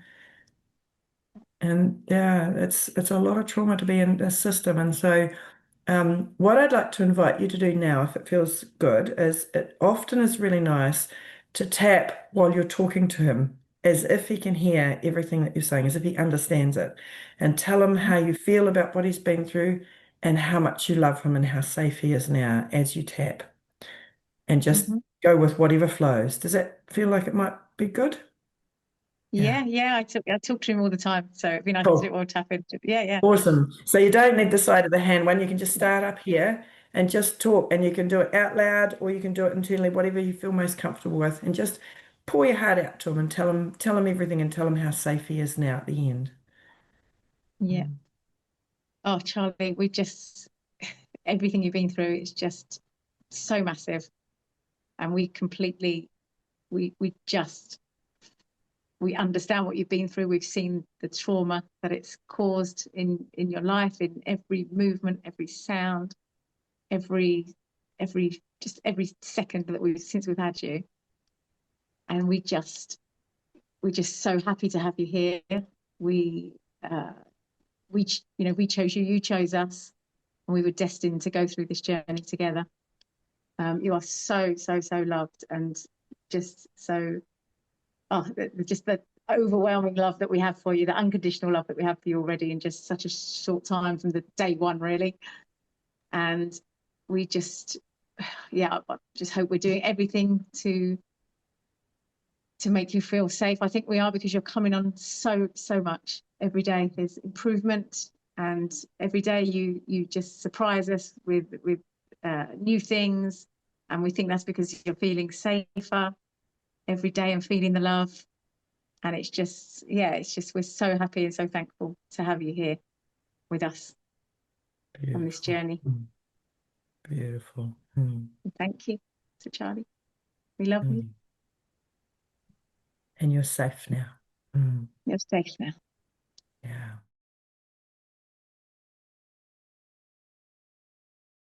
Come and say hello. Hello, Maisie. Oh, she's gorgeous. Do you know what she's crossed with, or is she straight Staffy? Well, she's supposed to be straight Staffy, but God only knows. One of my daughters reckons there's a pit bull in her, but who knows? Who knows? Yeah. And it doesn't really matter at the end of the day, because she's Maisie and that's what matters. Exactly, and we love her. Yeah. How old's Maisie? Maisie's 1.5 years. Okay, so she's still puppy, really. She really, Joe, like I said to you in a message, she was just the best puppy in the world. There was no issues whatsoever, going on walks, nothing at all. Yeah. And until two things happen. We got her little brother. He's called Fred. Yep. He's also a staff. There's exactly 6 months between them. He's 1. Okay. And she had a phantom pregnancy. The pretended pregnancy. Yes. And that's the only two things I can work out that happened around the same time. Because at home, she's exactly the same Maisie as she has always been. But the first time I noticed it was on the walk. I had her on the lead. He was only little. I had him in my coat here at the front. And we met somebody with a dog or 2 dogs, and she went ballistic, like she was for killing the other dog. Okay. So I wonder if she's being protective of him. Well, that's what I think. And ever since then, and even I used to take her to work in the car, and she would just sit on the passenger seat. She was great. She was absolutely great. She would see dogs, but she would pay really no heed. But ever since, I really do think that everything changed when our Freddie came along. Yeah. You see, now I don't have her on a passenger seat anymore. When I take them for walks, they would be in the boot. And if we God forbid meet a dog, I mean, she just wants to go through the glass to kill the dog. Wow. Okay. So, in terms of psychology, I'm wondering whether she hasn't realized that you're the leader of the pack and she thinks she needs to be, and she needs to be the protective one. It's possible. We can tap around that and just see. The tapping's interesting because we have theories and we just tap and try. That's all we can Yeah, do. yeah, Are yeah. you completely new to tapping? Completely new. I think I've seen some videos on humans, but never explored. No, completely new, brand new. Okay, cool. Well, what we'll do is before we get more into Maisie, I'll teach you how to do the tapping because it's really simple and it's just going to be easier for you to follow the process if I've already shown you it. So, tapping looks odd. When I first was introduced to it, I thought it was a load of rubbish, and it was actually a couple of rescue dogs that taught me otherwise. I was living in France, and my partner had given a home to two dogs who'd been abandoned. Mhm. And I said to him, I was quite arrogant back then, and I said, "Oh, I'm going to prove this EFT doesn't work." And they were terrified of going in the car. So I grabbed the car keys, went outside, opened the boot, the dogs disappeared. And I started tapping on myself, doing what it said in this book, thinking this is bloody ridiculous.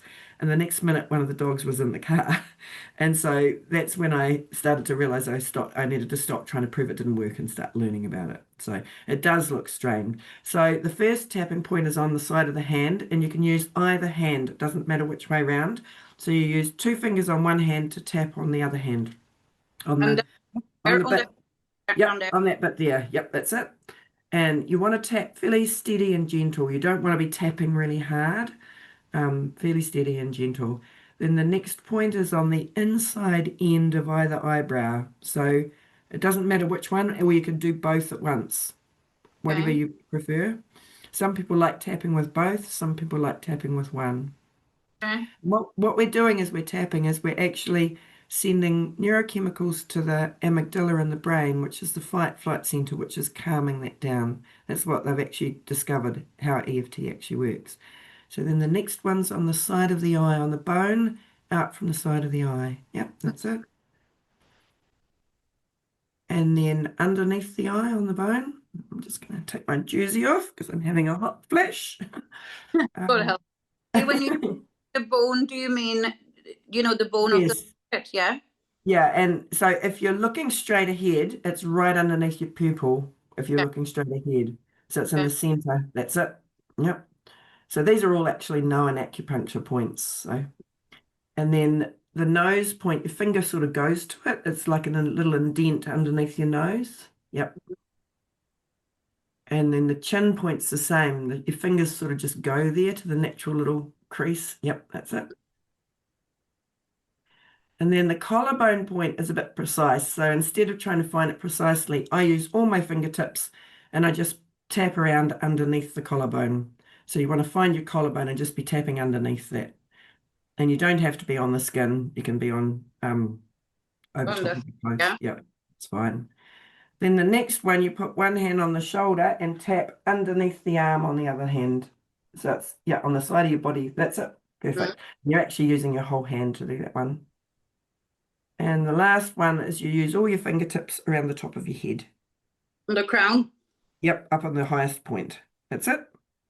Cool. So it's that simple. So when we're doing it, I'll be saying phrases that you'll be repeating as we tap. And it's one of those things that you just got to give it a go because it looks weird. But once you get into it, you sort of get a sense of how it is. So, okay. So, yeah, so let's just tap with what we know. So she was absolutely fine until her brother came along. So the phantom pregnancy, was that before or after Freddie arrived? It was after, shortly after. I'm trying to do the timeline. So she's 1.5. He is 1. There's exactly 6 months between them. So she had her first heat, and she really struggled with the hormonal changes. Yeah, and I know some dogs can. I mean, you would say she was suicidal. She was so depressed. Do you know? Oh, really? She was really, she had a real, I've never seen it in a dog before like that, not to that degree. She really struggled, really, really struggled.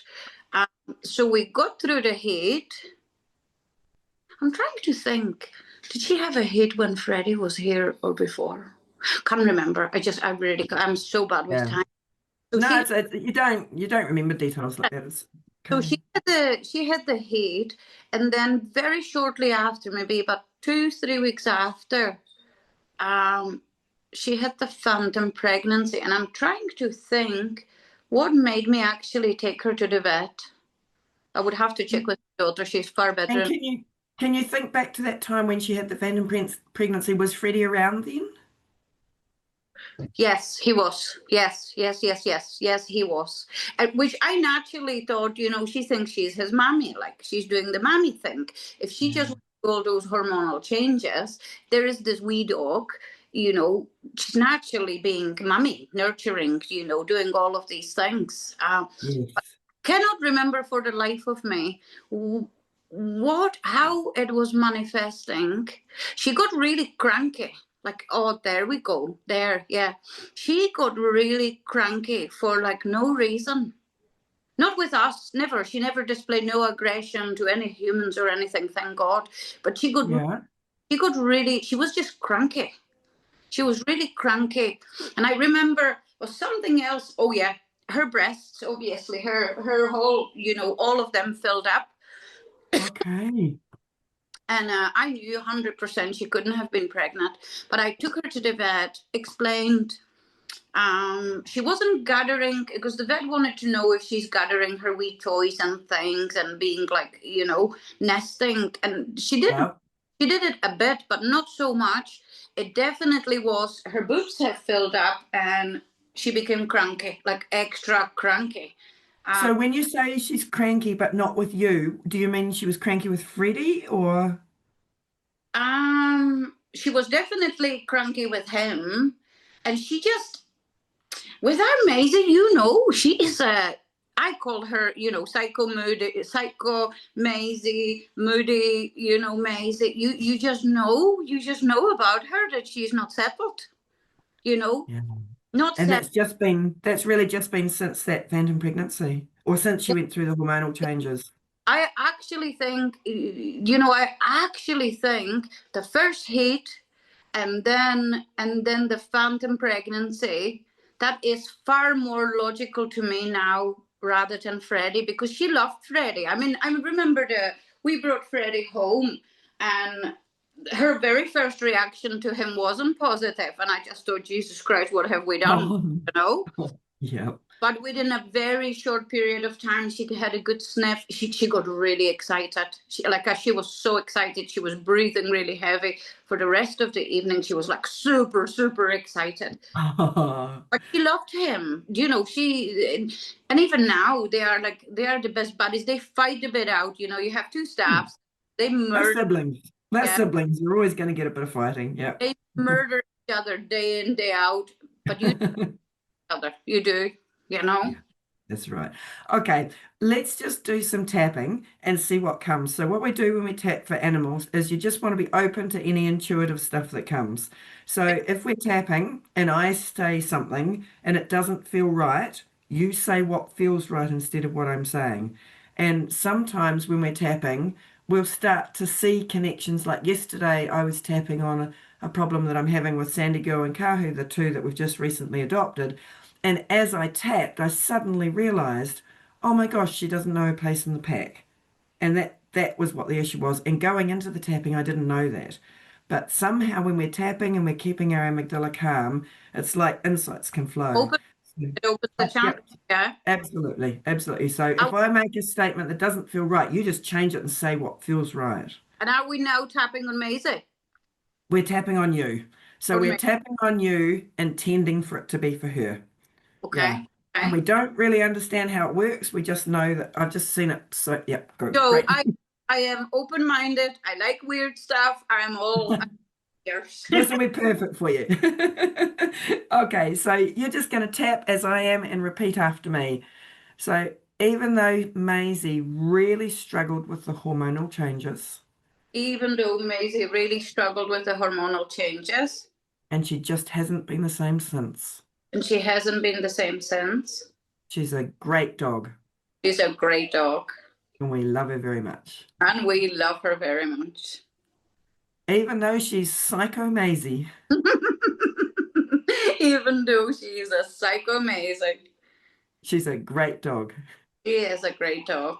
And we love her very much. And we love her very much. Even though her personality changed.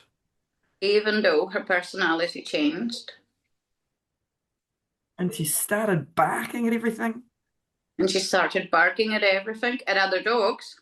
At other dogs. She's a great dog and we love her very much. A great dog and we love her very much. Okay, coming up to this point, Maisie really struggled with her hormonal changes. Are we on the inside of the eyebrow? Yeah, inside of the eyebrow. Yep. Maisie really struggled with the hormonal changes. Maisie really struggled with the hormonal changes. On the side of the eye, she hasn't been the same since. She hasn't been the same since.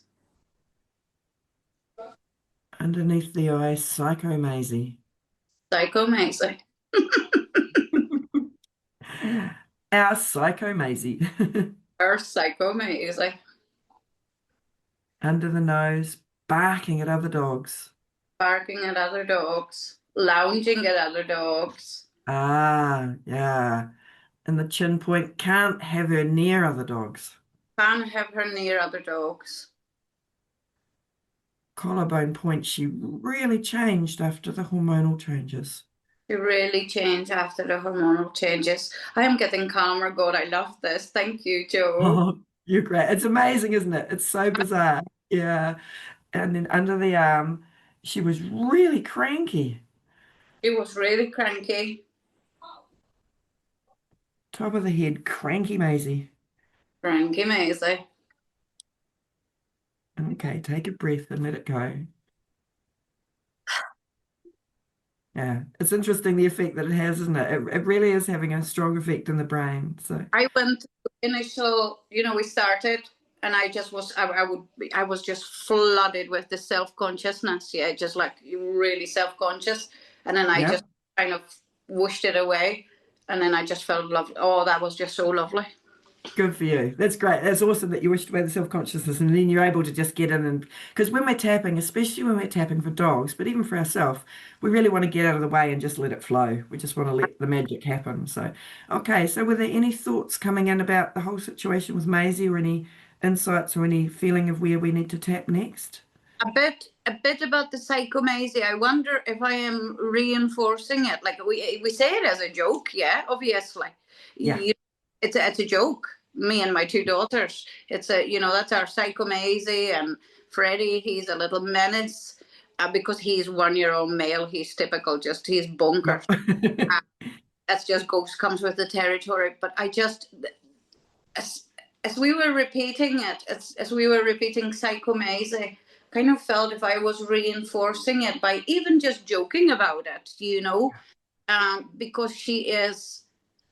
I have never in my life, and I've always had dogs, I have never had such a loving dog, and I mean it. Maisie doesn't come and ask you for a hug. She just demands it.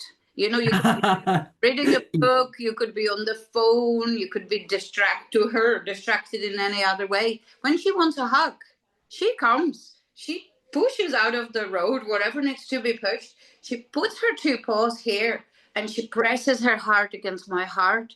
And she goes to FaceTime, Yeah, so that's a really good insight. Maybe you might want to reframe and call her my loving Maisie instead of my psycho Maisie, because it does have an energy. They do.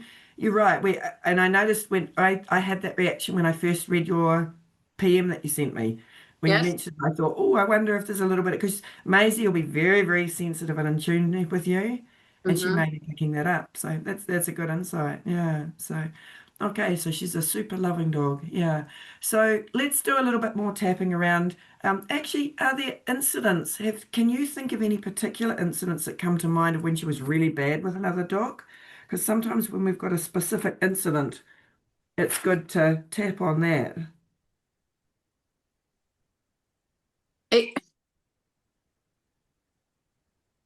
There's nothing in particular, but where I take them for walks, I take them what we call the moss. It's a very oh, it's a bit of wood and moss, and it's overgrown, and very rarely we meet any humans or any dogs, and it's ideal. I just park the car, I see there's nobody there, I let them go, and for the next hour and a half, we just roam through the forest, and I always lovely. pray to myself, God, please, keep it empty for us today. Now, we had obviously situations where, we run into somebody, and I always just hope to God that I see them way ahead. Okay. Dogs see them. Okay, so I see what we need to do. So what we need to do now is we need to step back from tapping for Maisie and we need to tap for you. Because Okay. what's happening is because of what's happened in the change in her, you're now on the alert and she may well be barking to protect you because she's picking up that you're feeling anxious. Yeah. So what we need to do is we need to tap for you because that's what often happens with the animals. There's an incident, something happens, we hold on to it and we transmit our anxiety to them. Does that make sense to you? Or not maybe initially transmitted, but I reinforce it, definitely reinforce it. I'll give you a particular example, and that actually wasn't Maisie, but just because I managed to get Maisie on the lead, I didn't manage to get Freddie on the lead quick enough. We were up that moss, we came out through the forest, and we were about to turn, and all of a sudden I see this man come out of the woods and noticed that he had a little wee tiny little, like a poodle with something, tiny little dog. And the strangest things happen. I shouted at the dogs. I said, here. And they both stayed with me. I managed to get her on, nearly got Freddie on. But this wee dog who was he's a very new rescue for them, he ran towards us, rather than away, scared or anything. He ran towards us. And my Freddie, being the Freddie he is, he didn't hurt him in any way, which was wonderful. He just nailed him to the ground. Didn't do him any harm, didn't make any sound. He just nailed him to the ground. But the other wee doggy was like squealing for dear life. The owner was absolutely wonderful because great. The owner said to me, he came over, he said, we only have him for a month. And he said, do you know what serves him right? Meaning his own dog, yeah?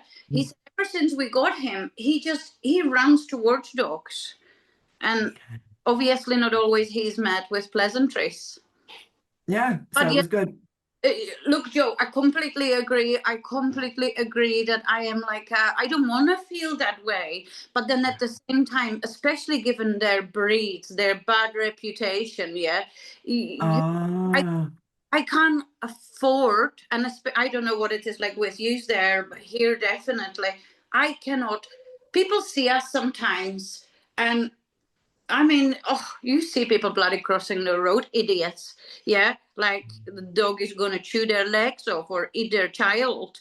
Yeah, and if they just knew Staffies, they'd know what loving, beautiful dogs they are. I mean, the only harm I see they ever do is when, they jump up on people because they just want to say hello and they don't care. They have these big claws. And so there definitely is. There's 110%. There's a inner anxiety that we meet somebody. One of the trainers I was working with, he said to me, Lucy, you need to get that out of you because you need to trust yourself that if anything occurs, anything happens, you are going to know what to do. You will know in that moment what to do. Wise advice. Yeah, so let's tap with that to make it easier because the stuff's sitting in your system and we can deal with that. And then, because it's advice like that's fabulous, but if you're getting triggered with anxiety, it's not that helpful. So we can deal with that. So let's tap. Even though I have this inner anxiety. Even though I have this inner anxiety. That we're going to meet someone with a dog. I missed that bit. That we're going to meet someone with a dog. That we're going to meet somebody with a dog. I deeply and completely love and accept myself. I deeply and completely love and accept myself. Even though I have this inner anxiety. Even though I have this inner anxiety. Because staffies have such a bad rep. Because staffies have such a bad rap. Even though it's not deserved. Even though it's not deserved. I accept all my feelings around this. I accept all my feelings around this. even though I have this inner, ugh. Even though I have this inner, "Argh." What if we meet another dog What if we meet another dog and I don't cope? and I don't cope, or I'm not going to know how to handle her or them, both of them. Okay. I accept all my feelings around this. I accept all my feelings around them. Okay. Up to the eyebrow point, this inner anxiety. This inner anxiety. And we're going to tap through all the points with that. So the side of the eye, this inner anxiety. This inner anxiety. Underneath the eye, this inner anxiety. This inner anxiety. In the nose, under the nose, this inner anxiety. This inner anxiety. The chin point, what if we meet another dog? What if we meet another dog? Collarbone point, what if I don't know what to do? What if I don't know what to do? Or, more importantly, what if Maisie hurts another dog? That's the fear. Okay. Under the arm, this fear that Maisie will hurt another dog. This fear that Maisie would hurt another dog. Top of the head, this fear that Maisie would hurt another dog. This fear that Maisie would hurt another dog. So take a breath in and let it out.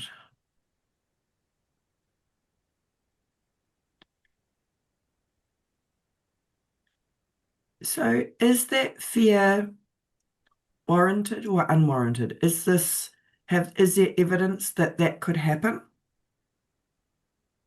That she could hurt another dog? I suppose logically, I am basing it, or the point I am coming from logically, and I suppose my mind is, playing it forward, is the way she reacts when she sees another dog. I went to another trainer, don't go to her anymore. And what we managed to achieve was basically, right, so I had Maisie on the lead. She had maybe another client walking ahead, far ahead, and then maybe she asked the client to slow down a little bit so the distance is shorter, or Yes. the other way they were behind us. And eventually through, in few weeks, we managed, through distracting her, we managed to get her in a place that there was a safe distance, that there was a distance that Maisie might have looked, seen a dog, just thought, I don't know what she thought, but didn't cause her any bother.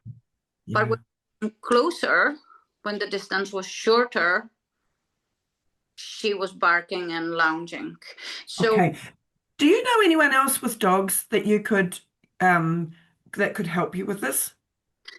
I tried the other day with a friend. I have a friend who, her last dog was a Mastiff who wanted to kill the whole world apart from the family.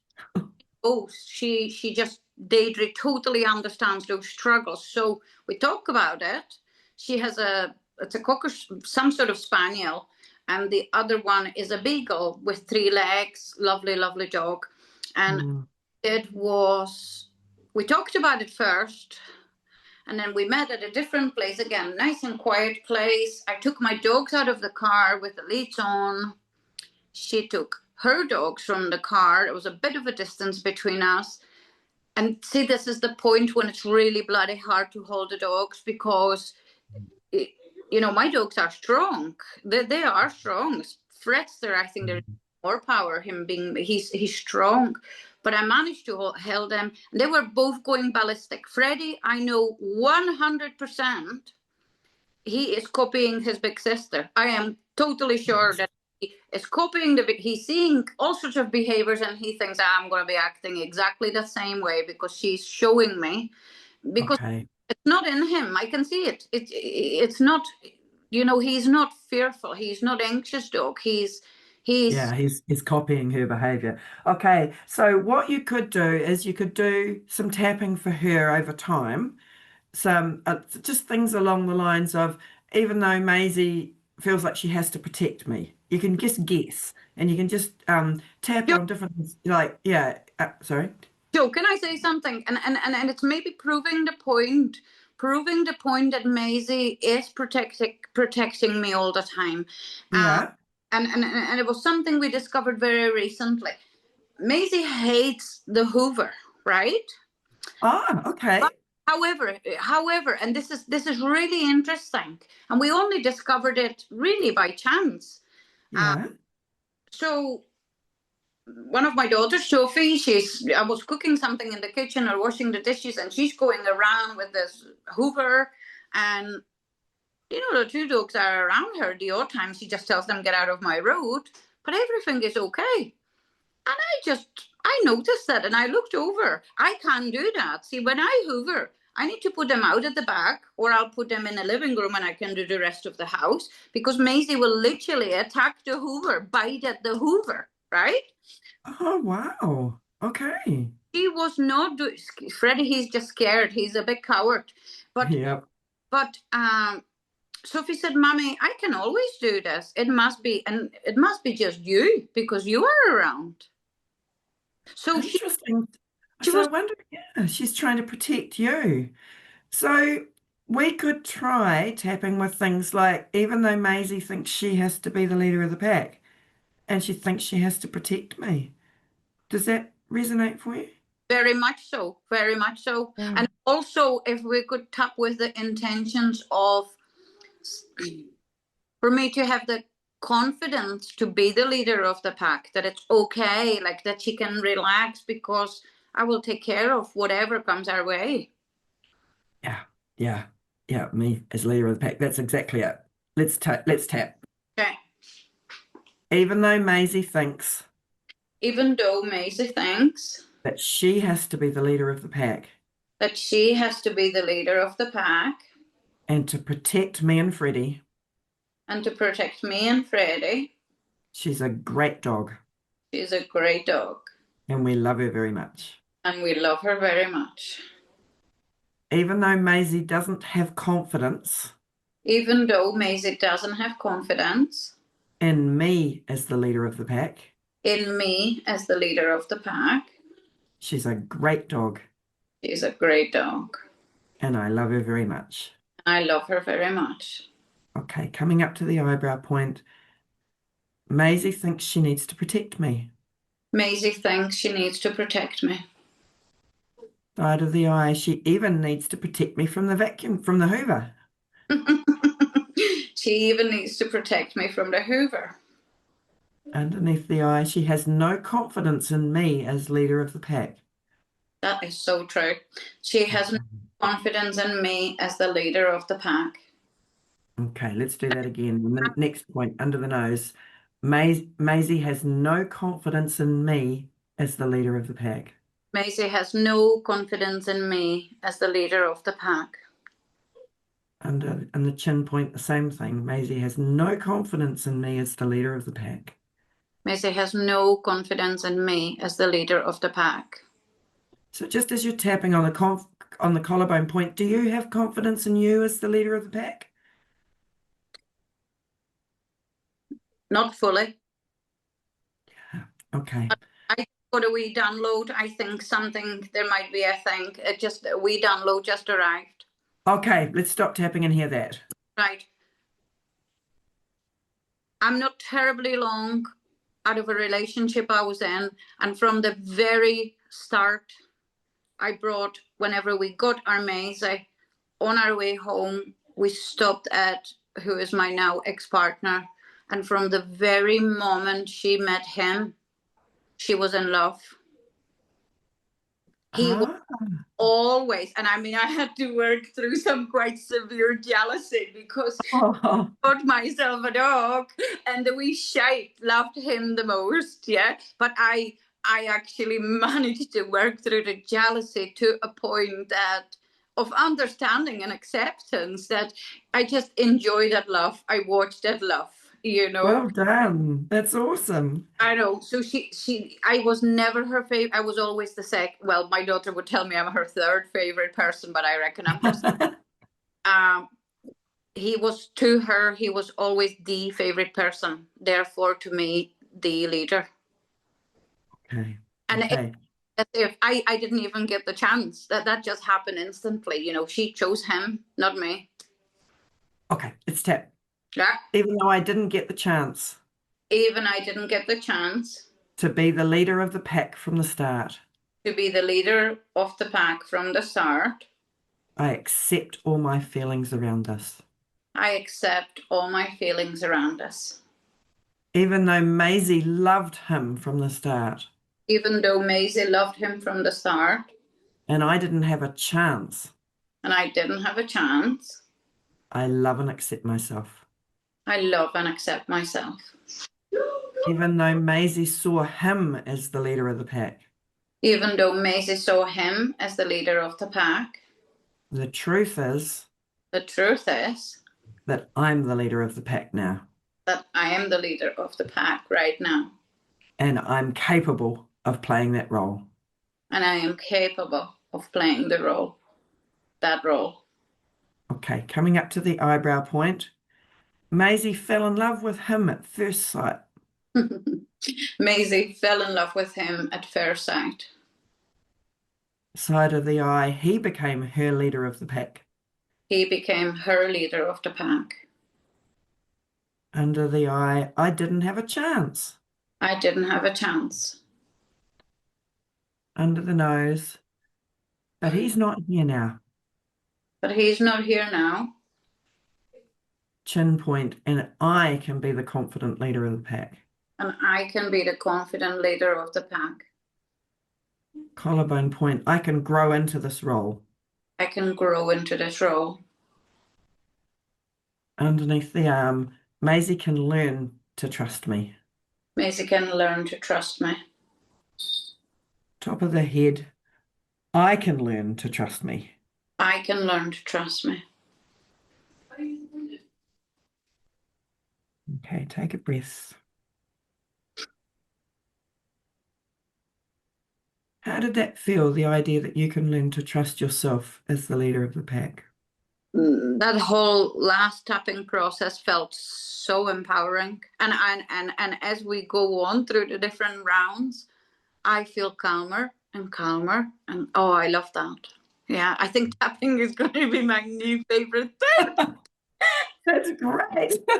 You'd be a fabulous advertisement for this workshop. So one of the things that I like to invite people to do is tap while they talk to their dog. And you just open your heart and say what you imagine they can really understand what you're saying. And you just tell them. You tell them how you feel. You tell them what you want for your relationship as you tap. How does that feel? Does that feel like something you can do? Yeah. Okay, so you're going to just tap through the points, and it doesn't matter if you forget some, just tap with what you remember. And she's with you right now, isn't she? She is. She's lying on. Hold on. Oh, Maisie girl. How relaxed she is. Yeah, well, she'll be picking up on what you're tapping as well and how you're feeling. Baby. Oh, beautiful. Here you are selling this. Okay, so you look at her. Don't worry about me. Look at her and tap through the points and talk to her. Tell her what you want her to know. Where do we start? Jesus, I got a complete blank. That's all right. That's okay. Up on the eyebrow point. Eyebrow. So tell her whatever I want to tell her, yeah? Yeah, tell her how you feel about your relationship, what you want for your relationship with her. Oh, Maisie, darling. I know you had to take over. You felt that you had to take over. But now it's my turn. I'm going to take over. I'm going to protect you. And I just need you to trust me. Need you to trust me that I can do it. because you are the most loving dog I have ever had.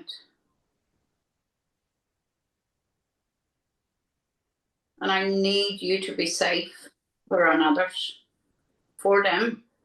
I need other people, well, people not so much. I need other dogs to feel completely safe around you. I don't want them to think that you're a threat. And I suppose the biggest fear, I don't want to lose you because you hurt another dog.